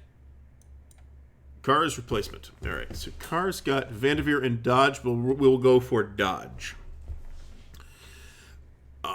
So let's see what we get. No. Dodge does nothing. I'm reasonably, he'll go back in the cup, but I'm reasonably sure Dodge has not actually gotten an action in multiple turns. In a very long time. Right. Yes, I agree with you. Curtis has only Weston, who is perfectly happy to stay where he's at. All right. Kerr's replacement. Vanderveer. Activated, so this is for Vandermeer. Vandermeer gets a... So Vanderveer didn't do anything either. Nope. Again. That's it for cars, guys, right? Yeah. Price. So it's price times until the end. Okay. So for price times, so from like an order of battle construction perspective, that's a little bit annoying. Because this happens every turn. This happens every turn where you have somewhere between 2 and 4 remaining activations for price. Because you have like 5 formations here where the Union has... But that's absolutely reflecting the historical order of battle. Yeah. Oh, no, that's absolutely right. And that's why Price has the low activation number, because he's overburdened. You follow what I'm saying? He's got too many brigades under him. Well, so if you notice, like last turn, I forgot to do. Oh no, little's fine. Last turn, I only got 2 or 1 brigade activation out of all my price points. That's true. You did fail a bunch of rolls last time. That's true. Right. Because it's a 50-50. I mean, if you think about it, look at your activations. You got one guy with a 5. Right? And you got another guy who's right. So this game he's got 1 unit too. Yeah. But if you were playing the whole battle, there's a whole lot more units on the board, right? That's true. So this is reflecting the history, which is the Confederates had a horrible command and control system, right? Because it was political. Price had to command all the Missourians, which is what we're seeing here, right? So political generals. So he's ends up with this crappy, he can't coordinate everybody effectively, and you're able to, in the long run, even with all the friction of the chits, you've got more you've got more efficient command and control. Yeah, I mean, that's So I'm that's part of the system I'm really thrilled with. I really like that. It's also clean. Yep. So speaking of all that, we're gonna try to activate Little. So let's see what happens. Oh, we already did Little. Little went, and I think that's where we got the. We are gonna regroup. We're gonna regroup Slack. Okay.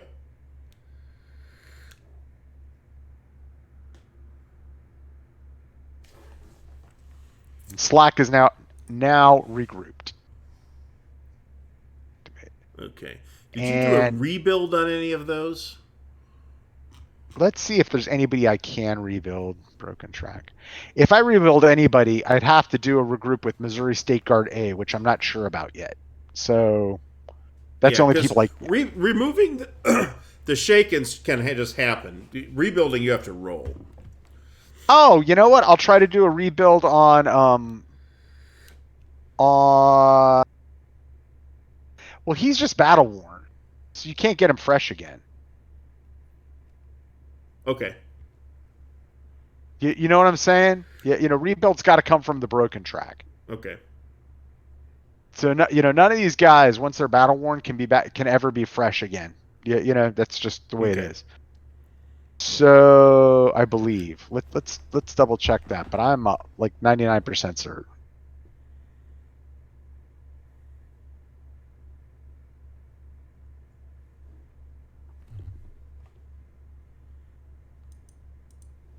It's got to be under rally 17. All right. Yeah, that's what I'm looking at.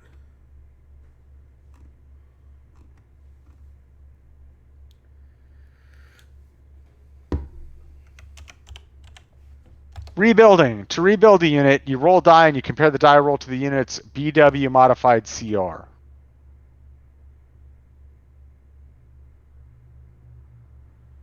Oh, you can flip to your fresh side.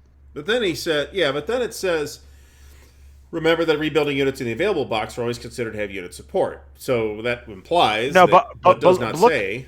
Look underneath that where it says regroup order. Oh, okay. All right. Okay. So, but you do have to make a roll for that. And he is this Bevier? Yes. Okay, so he is a 3. So I have to roll a 3 or less. Okay. Yeah. Bevier's fresh. Yep, okay. And let's make sure I didn't do a regroup with anybody else, did I? Nope. Okay. So next guys we're going to try to do something with is going to be Missouri State Guard B. They don't do anything. Next we're going to try to do something with is going to be Missouri State Guard A.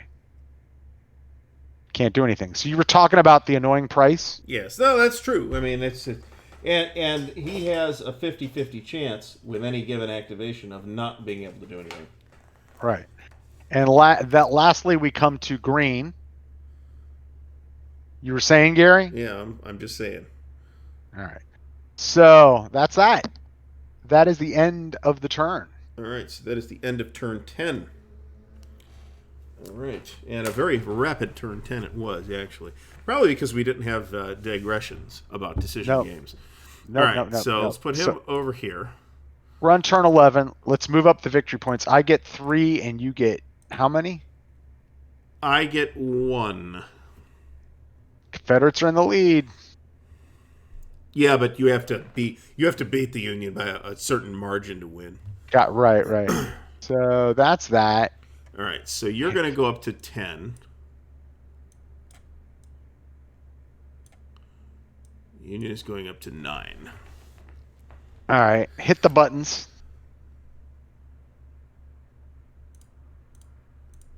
Okay. Pick chits that will go in. I only have 2, so... I only have 2.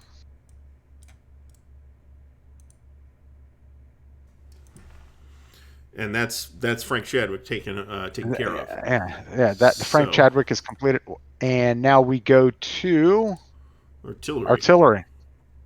All right. Did we move the turn record marker up? Yes, I Yes, did. we did. Okay, very good. All right. So artillery. What are we doing? You've only got a mega stack now of 6. I actually have 2 mega stacks of. Well, 5. Wait a minute. 6 and 8. 5 and a 6. Yeah. No, you got 6 and 1. Right. You got another stack with 8. Yeah, but 3 of those are not artillery. You do. You got Klaus. You got 2 Joneses. Okay. And then you got Klaus, Dodge, and Bowen. Okay, so I have 2 Joneses. Yeah, but Dodge is not artillery. That's an infantry unit. Oh yeah, you got a 5. You got a 5, and you got a 6. Yep. All right, that's correct. So we've already kind of established that we can see Landis from where we're at, but not.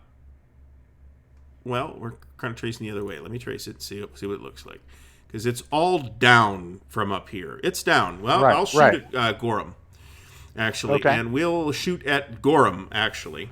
So what's your range from there? Shooting with 5. It's 1, 2, 3, 4, 5. And we're going to be shooting through a unit, which is down 1, and we're going to be shooting into light woods, which is down 1, and we're going to be shooting over heavy woods, which is down 1. So it is going to be 5 down 3. So it's actually going to be on 2. So let's see what we get. Nothing.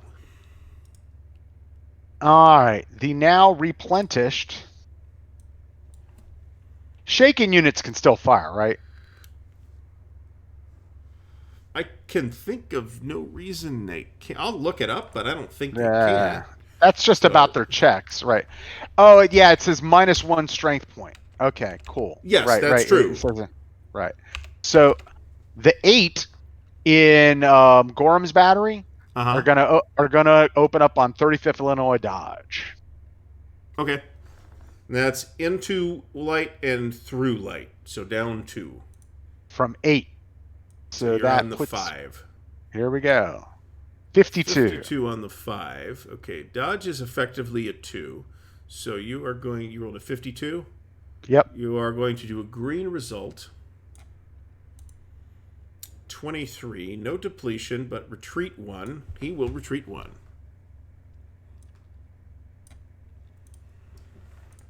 Okay. I can't do that.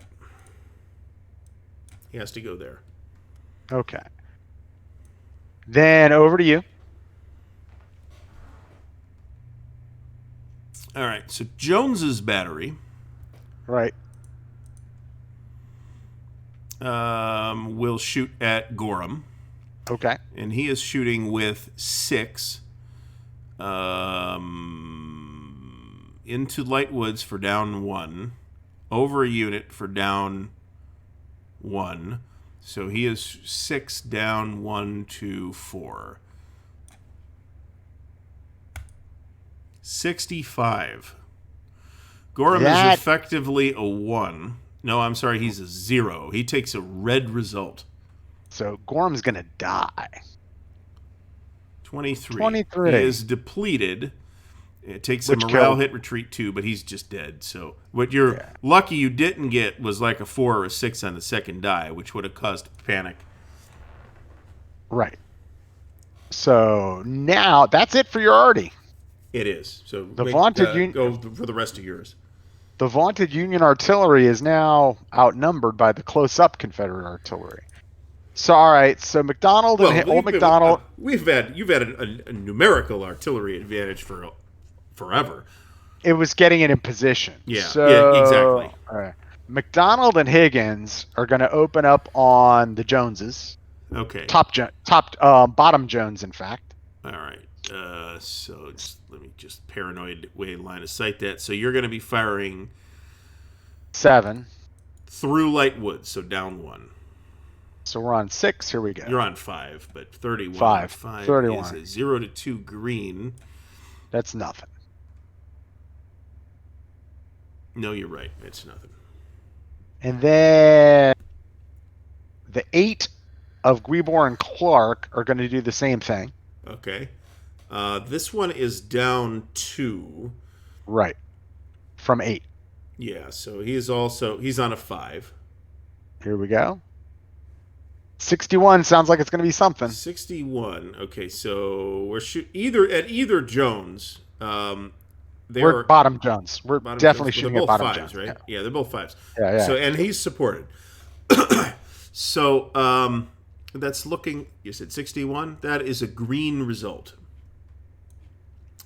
So let's see what happens. 44 green. That is a retreat 1. All right, and you said bottom Jones will retreat 1. Retreat. He'll have to retreat here. Can't be in dense woods. You can always retreat more than 1. That's true. He'll have to go here. And lastly, we're going to try to move Wade. So Wade goes there.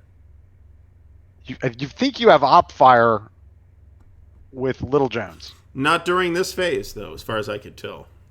Oh, really? Okay. Yeah, so hold on. Let me check that. I don't think so. We haven't done that during the artillery phase. Yes, we have. No, we totally have. You're right. You're absolutely right. Yeah, I do. But it's going to be a bottom column affair. So let's just roll. That won't do it. Is that a second hex? Yep. No. And then we're going to move up and join McDonald. One more. Nope. And that is it for artillery fun times. It is now chit fun times. I think am I the puller this time? You are the puller this time on this odd numbered turn. Car replacement. All right, car's rolling for dodge. And he fails. So dodge does not go again. Confederate tactics. Confederate command confusion. Fortunes of war. That will cancel the next one. Union tactics. Ooh. Superior artillery. Okay. So Don't have a lot of good shots now, though. No, That's I don't. all been. No, but what I can do is I can move units with this our spear artillery as well. And we're actually going to do that, I think. What we're going to do is we're going to move... is it a unit or a stack? It's a stack. Okay. Let's check the event. Hold on. I'm pretty sure it's a stack, but... It's up in the event description. Select, it's 1 hex. Yeah. All right. They can also remove a shaken or disrupted marker. That's interesting. All right, so we're going to move Bowen up over top of Jones. Okay. All right. You've got an opportunity fire on that. Yeah, the whole stack with Wade, who's -1. He cannot take that shot. It's the other stack that can? Okay. It's because it's Guibor's stack. Wade can't. Wade is going to be tracing that to that hex through heavy. Got it. All right, so Guibor's taking the shot. Okay, so he's at what? 4. We're at 4, right. Over heavy through light, so he's down to 2.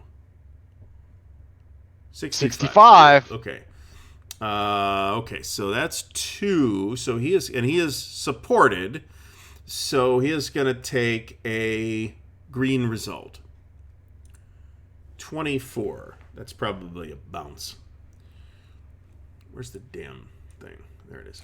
24 is a retreat one. All right, so he's going to go right back where he came from. And that's it for the Union Spear artillery chit. I have another artillery from that hex that I can move. Wait a minute. They don't both go. Because I'm activating the hex, right? So we're going to move up with... do I even want to?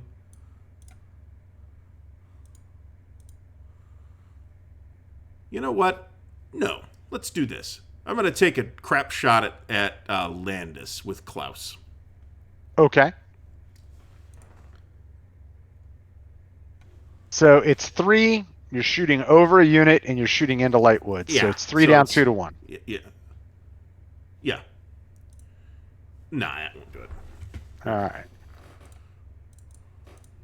right. Next. So that was superior artillery. I'm pulling right. Okay. Yep. Fog. All right, you roll. I'm pulling up the table. I will roll. I rolled a 4. Wayward Confederate move. Okay.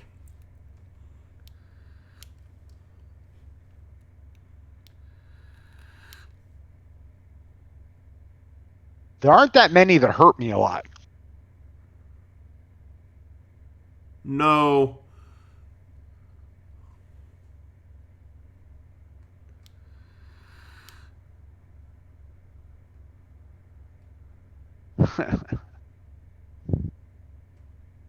I got a basketball, Jones. I'd forgotten about that song, John Long. Got a basketball, Jones.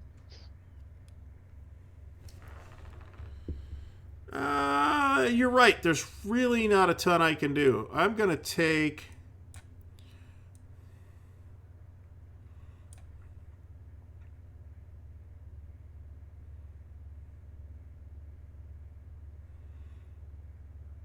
We're going to take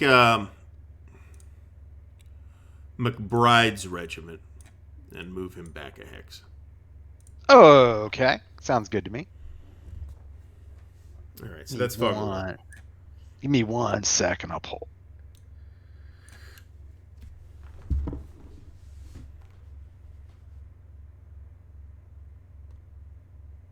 Okay, let's see here. I think we're going to finish this today. Car replacement. All right, so Car's got Vanderveer left. Right. Let's roll. Oh, he gets it. How about that? Okay, so Vanderveer is going to activate for a movement.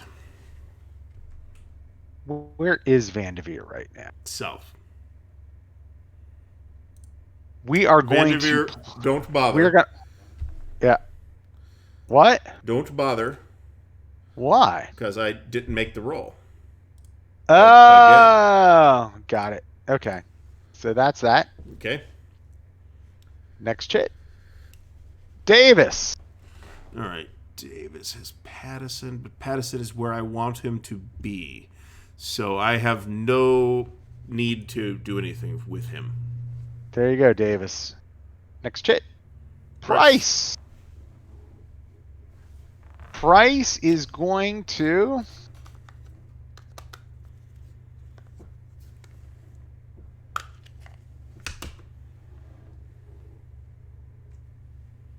attempt to activate Missouri State Guard B.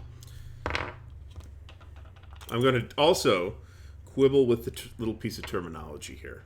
There is no such thing as a partial activation in this scenario, at least. If Right. we had lines formed up where units were abutting one another, you could do something with a partial activation, but that has really basically never occurred in this scenario. No. All right, so So Price goes back up then. Right.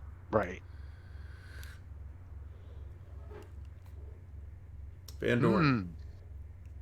See if he can do anything. He can. Van Dorn lurches out of his sickbed and gives the order to Missouri State Guard A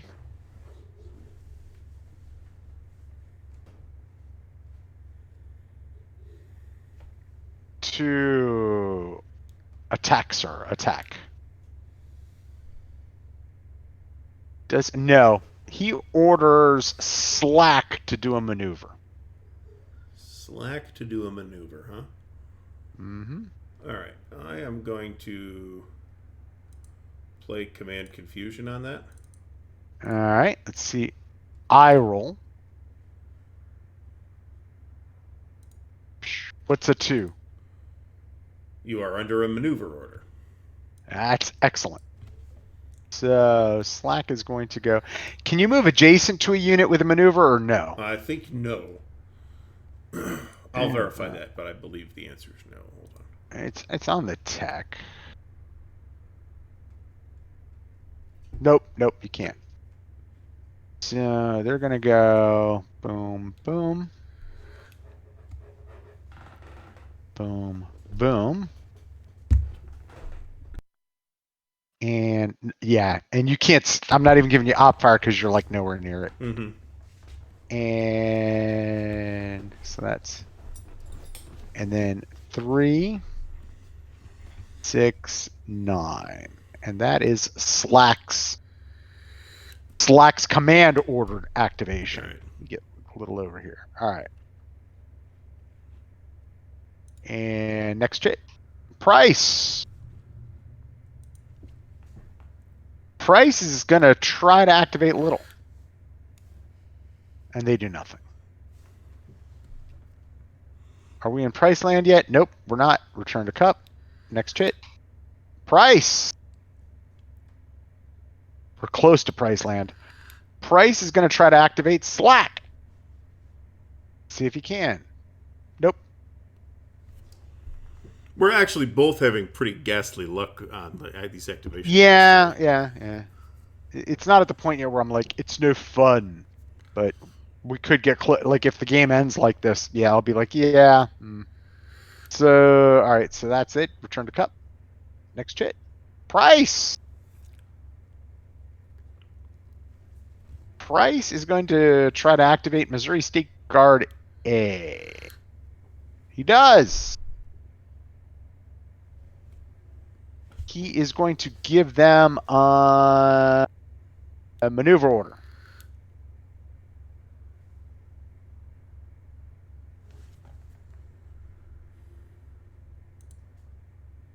These guys are going to go 1, 2, 3, 5, 6, 7, 8, Hold off 9. just a second. All right. You could take that move because I should have told you this ahead, but I had to look the thing up. I'm going to play Rebels Whooped here. Okay. So after the brigade order is announced is when it gets played. I roll 1 die for stragglers. 1. Okay. On 1, 2, or 3, which means it happens, you must flip 1 fresh unit in the active brigade to its battle-worn side. You choose. Okay. So that's what happened? Yeah. So, yeah, because I rolled a 1. So it's 1, 2, or 3. So you'll have to flip one of those Missouri State Guard A units. All right, so there we go. And this guy's going to go 1, 2, 3, 4, 5, 6, 7, 8, 9. And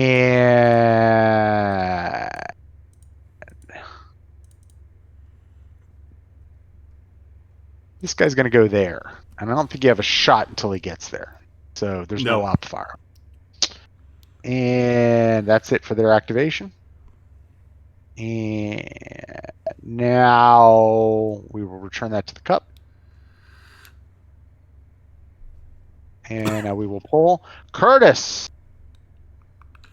Curtis doesn't need to do anything. All right.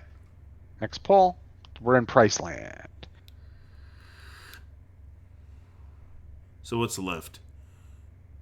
Green and Missouri. Just green, actually. Yeah, just green. I was going to say so let's see. Green can do something.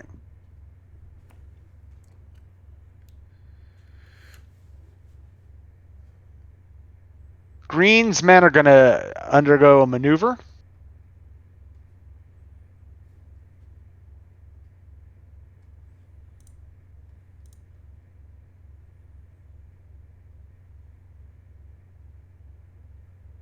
And they are going to go there. You can't see them till they get there. So that's that.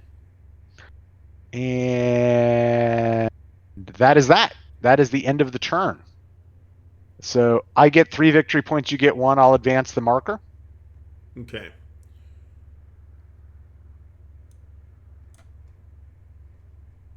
You get, yeah, and I get 3. Well, I'm kind of eking out a lead. I think you need to beat me by 8, or either 8 or more than 8, or something like that. You did move me up by 3, right? Right. Where is the you victory were at turn? 10, so actually, no, I didn't. Hold on. 13. There you are. All right. There is no possibility of the Union retaking any of the Confederate points. So given that, now hold on, let's math this up here. So we would be starting turn 13. Remember, there are VPs for playing chits for final chit play. There are.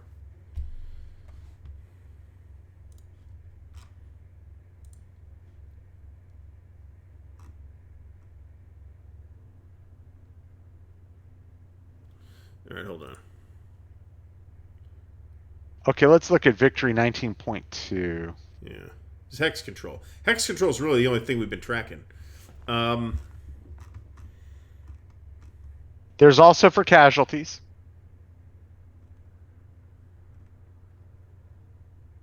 That's true. But that happens at the very end. Right. What's that look like?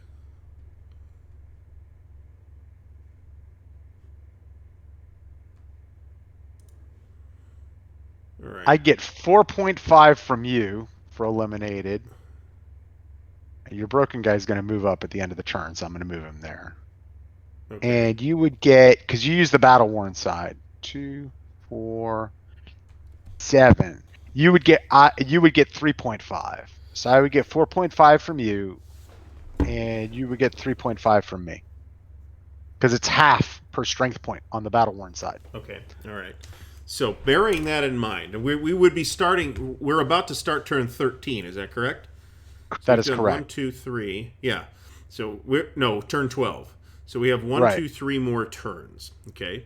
So let's assume that I hang on to Elkhorn Tavern and that I get 1 more per turn. So I would be getting +3 more for that. You would be getting the additional 3 every turn. I hope we're not doing that wrong because it's going to be difficult to unscrew it if we did. We're not. No, that's very simple. So that's our award each game turn. So you would be adding 9 more. So you would be adding 13.5. And I would be adding 7.5. I am currently at 10, so I would have 17.5. And you would have, you're at 13, would be adding 9. No, you would be adding 13 and a half. 9. Yeah, you'd be adding 13 and a half to your 13. 13. So So you would be at 26 and a half. 26.5. Okay, so that is 9 points. So I do not believe the Union can win. Unless you kill a lot of me. Right. I think you're right. My hot ability to do that was that artillery stack, which has now been beaten down fairly badly. Right. Let me verify that I must have 8 more VP than the Union player. Yeah, I'm kind of with you. What I would be doing right now is I'd be spending the next 2 or 3 turns nudging up in that heavy woods, but not exposing myself. Yes. And doing all I could to basically keep Vanderveer from moving forward. Yeah, which the dice have done a pretty good job keeping Vanderveer from moving forward. Although that was because of the car casualty. That's what started that. Because before you don't have to roll for him, you know. But once car gets hurt, it's a problem.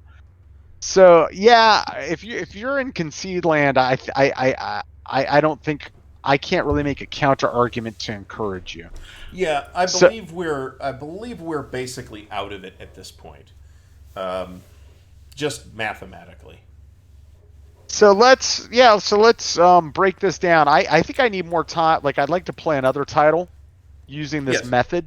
Yeah. Like I said, I don't like the term system. Yeah, right. Well, so, I haven't seen any of the other games in the series, so I don't know how true the whole blind swords thing is. I don't know how tight a system it is. You know what I'm saying? Right. And in fact, I'd be happier if it wasn't that tight. You know, yes. Right. But so, having said that, I like it. Okay, I like it too. I don't like the map. I gotta say, the worst thing about this game is this map. At the end of the day, I didn't like the map. I think, Rick Barber, or is it Rich Barber? If you're ever listening, I think you're a wonderful artist. It's gorgeous. I think the functionality has been sacrificed. I think the functionality's been sacrificed. Yeah, it's hard to play on. It's pretty. I like it as art. Yeah, right. And Herman, in terms of the design, I think it's so. I went back and did a little rereading about I think it does P-Ridge. The command and control, the way everything works is fantastic. And I like the simplicity of the artillery movement, no limbering. And I like, there's a time and place for facing. And I think in this system, it doesn't need facing. I'm happy with that. The only thing I think needs to be examined in this title is, and I thought a lot about it, is the artillery is a little over effective, quite over effective than what I've read about the battle historically. At least it's certainly played out that way here. I mean, it is totally plausible we're doing something wrong. But if we're getting that wrong, it's not something that's been pointed out in the chat or the comments. Right. And I've been through the rules. We're not doing anything wrong. In fact, it's been effective when we were doing support wrong and giving units a bonus. Uh-huh. You know what I'm saying? That's what we were late with, was saying, oh, I need to subtract 1 from all these rules. If you were going to think about tweaking it, Herman, if you're ever listening, the only thing I would suggest is maybe like an extra shift for heavy woods, and maybe not the support check only for so make the support rules just fine, the -1, like this guy. Like if he got shot at by artillery, he wouldn't be isolated if it was artillery. Because the artillery feels a little bit like you're on a nice clean field like Antietam. Yeah, this is not. Well, right. I mean, there's a lot of thorny terrain on Antietam around that battlefield. The only casualties we've seen inflicted in this game that we played were either caused by a close assault that was repulsed once to me. Okay, we had we did have a couple of assaults. Right. And then I came up and did an assault where I killed an RD and I took some damage, right? But other than that, many other systems actually just say if an artillery unit is assaulted, it is eliminated. That's it. right. So it's interesting that doesn't appear to be the case here. Right. So what we've done, everything has been an artillery duel. This is all the damage. This is like the worst terrain imaginable for artillery duels. Right. So that's my only thought on that is that might need to be tweaked with. Other than that, everything else, the brigade cohesion, the way units activate, the way units move, the chits, the chits that are in there, whatever, 2 thumbs up for me, to the point where, I want to play more, something bigger next time we play something. Yeah, I'd be willing to revisit this system. Yeah. Any more comments from you? No, I agree with a lot of that. I mean, there's some terminology things that I would complain about, but which are just quibbles. Like what? Like quibble away, knowing that it doesn't impact. Like anything. the partial activation. It's like I said, in this, at least in this situation, from what we saw, it's really not a partial activation. It's just you throw it away. You don't do anything. Right. It doesn't. I am not saying that it is ahistorical that occur, by the way, but because certainly that kind of thing happens on Civil War battlefields. I just only the terminology. You didn't like the term skedaddle. I actually don't mind it because it's a term I've seen in other war games. Actually, Line of Battle uses it, for example. Line of Battle uses a lot of other cute terminology as well, like cowardly legs, for example. But that is from an actual period quote, and well, I'll bitch about skedaddle, but it doesn't affect my opinion of the game. I just won't call it skedaddle. No, this is we're talking strictly minor league bibbles here. Right. My major issue with the game is the map, not the system. Yeah. Artillery feels a little strong, at least in the scenario that we played. Yeah. Those are my only 2 things, and that's not a major complaint. I'm like, because if it got, so I'm saying, for instance, if you did those 2 things, give it an extra shift firing into heavy woods, right, and then you didn't make them isolated just against artillery fire, right, then you get the units able to do what happened historically, approach under that cover, and then you'd have messy firefights that the Confederates would lose because they're going to take it in the face point. They got to get point blank to do stuff. But it's like the effect of the artillery didn't let that happen. Yeah, and so that makes me wonder if maybe we haven't been playing light woods correctly, because it says it doesn't block line of sight. Well, okay. If you fire through light woods, let's say you fire through 2 hexes of light woods, do you apply the penalty multiple times? No. It's not clear that you do. I looked that up. Okay. Yeah. We've been doing everything correct. And in fact, like I said, the only thing we did incorrect is I went through the rules as we've been, preparing for the sum up. The only thing we did wrong was actually give units an advantage against that artillery fire by not doing the support rules correctly. And the first couple sessions we missed the support. Yeah, the support thing. Right. So Don Franco points out if we included VPs from the previous day's fighting, I'm not sure what he means by that. I can't find anything in the scenario that says that you start at some predetermined victory point total. Yep. And it says nothing like that. That should be figured into the number that you need, that the Confederates need to win. Yeah. Right. It says right in front of us that those are the victory determination for the scenario. So I hope this is not like a compass game. Like the the flippin', what was it I played, the Tinian game, where it's like, oh no, everything you see in there, those aren't the real victory conditions, you got to do X, Y, and Z. Then I would be really annoyed with this game. So we're gonna pretend we didn't hear that, right? Okay, so now, because if somebody wants to give me the citation and put it in the comments after the fact, then be my guest. That's totally fine. I'd love to know, but yeah. However, then right now I'm about to say, like, this is like a 4 out of 5 stars for me. For what it's doing. Yeah, but I'd go about 3.5. Right. Actually, but if all but I think it's pretty strong. And I don't believe in rankings. I'm just like throwing that out there as how I'm feeling about, as a feeling, right? But if somebody came to me and said that everything we just read about the victory points were wrong, okay, and you got to do it this way instead because it wasn't in there, we go down a whole letter grade. Well then, then that's a rule book problem. Right. Then I'd be really annoyed because it's Now like, hey, that's another thing that I will point out is that I think the case system that's used in the rulebook is a little bit loose. I would yeah, prefer a more structured case system. There's also a considerable amount of rules. Now you have the physical game. I don't, so I don't know where this information, like the random event descriptions and stuff, is in the physical copy. But I had to look on the play aids in the module to find them. They're not in the rulebook, as far as I can tell. That's a little bit irritating. yeah. We talked about that last time. That's the other ding I'd give it is, it's Revolution Games, right? But Yeah. I'm not trying. I don't like cutting anybody any slack, right? Everybody should be able to do stuff professionally. This is a straight up done in Word and published to PDF rules. Yes, that's true. No layout work was done on these whatsoever. I say this as a person with no entry whatsoever on his resume in formatting or early desktop publishing. I could lay a rulebook out better than this. Yeah, this was bluntly. This is something where somebody who does layouts and uses good software like Insight, you know what I mean? Yeah. Could have helped out. Or any publishing software, actually. Publisher, right. I mean, whatever. Sure. Well, I'm just, like I said, I'm just using an example. A graphic designer, using layout software. No, but right. you hit the money. You hit it on the money.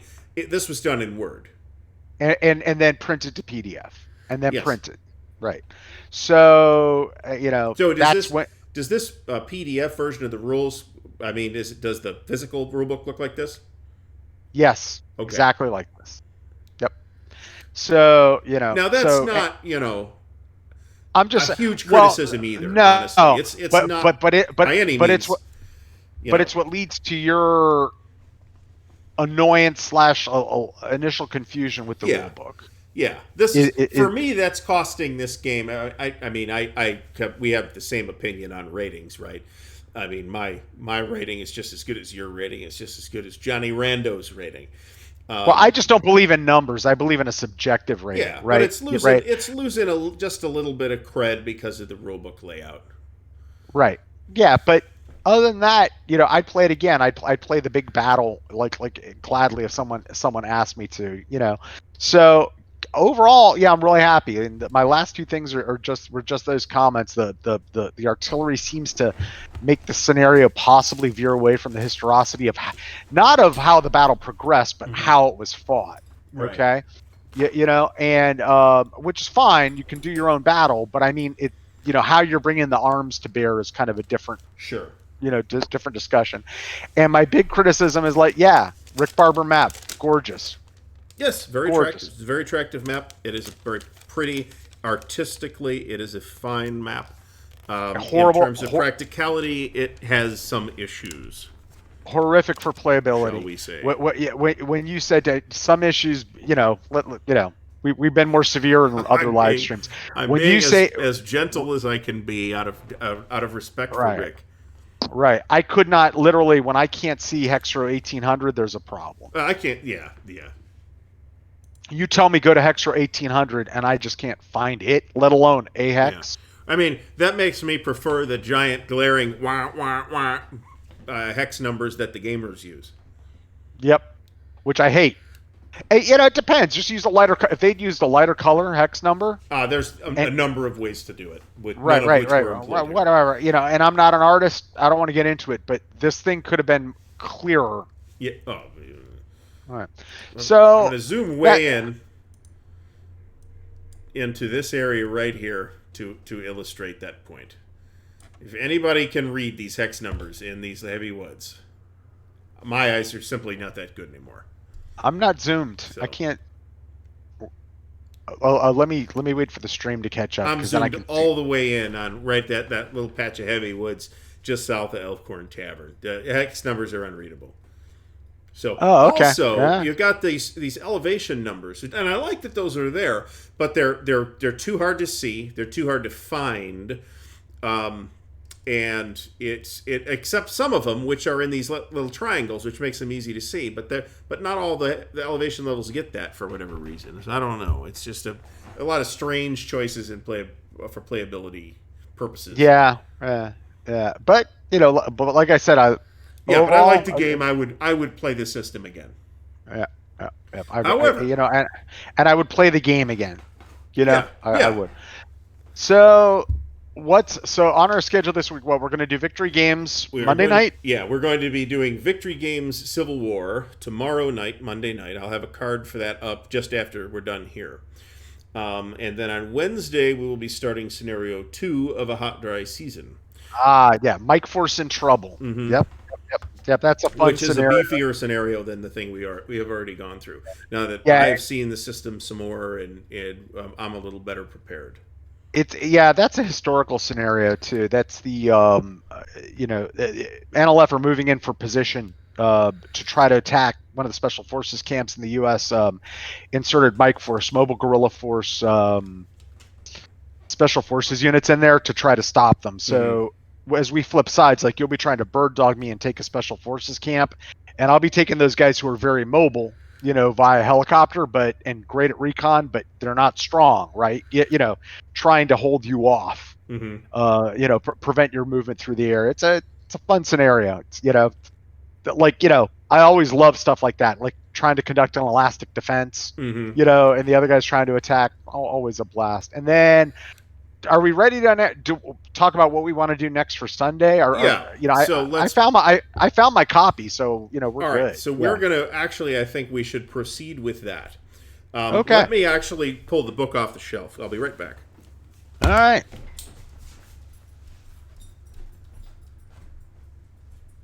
All righty then.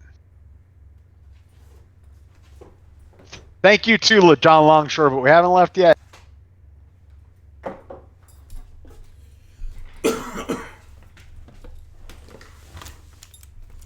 Okay, so the game on the docket next for Sunday is going to be from Multi-Man Publishing, Battle Above the Clouds. This is part of the Great Campaigns of the American Civil War series, and I think we only really need to iron out which specific scenario we will be playing.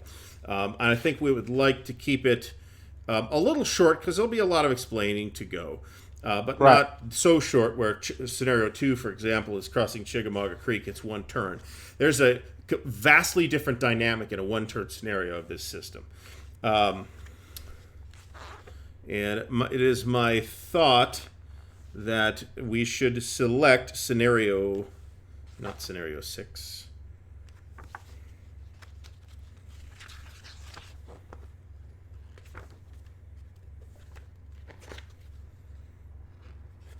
Yeah, probably scenario.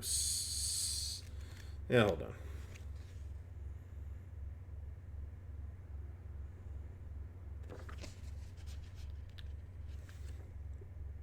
Scenario 3, which is the Chickamauga, which is the Battle of Chickamauga.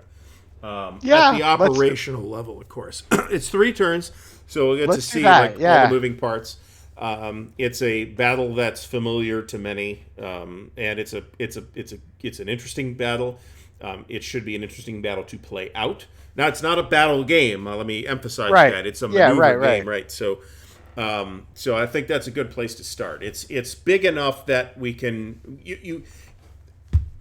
I think it is a mistake to start playing Great Campaigns of the American Civil War with a one-turn scenario, because then you don't have to worry about the end of the turn, where a whole bunch of important things happen, and you have to see that, because otherwise you will do what I did in my one-turn scenario and run everybody up to fatigue 4, and then on the next turn you are sitting there because you can't do anything because your guys are all exhausted.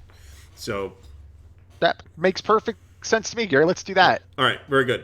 All right, so I think we are going to call it a stream for today. A little shorter than we have usually gone, but we came to a conclusion.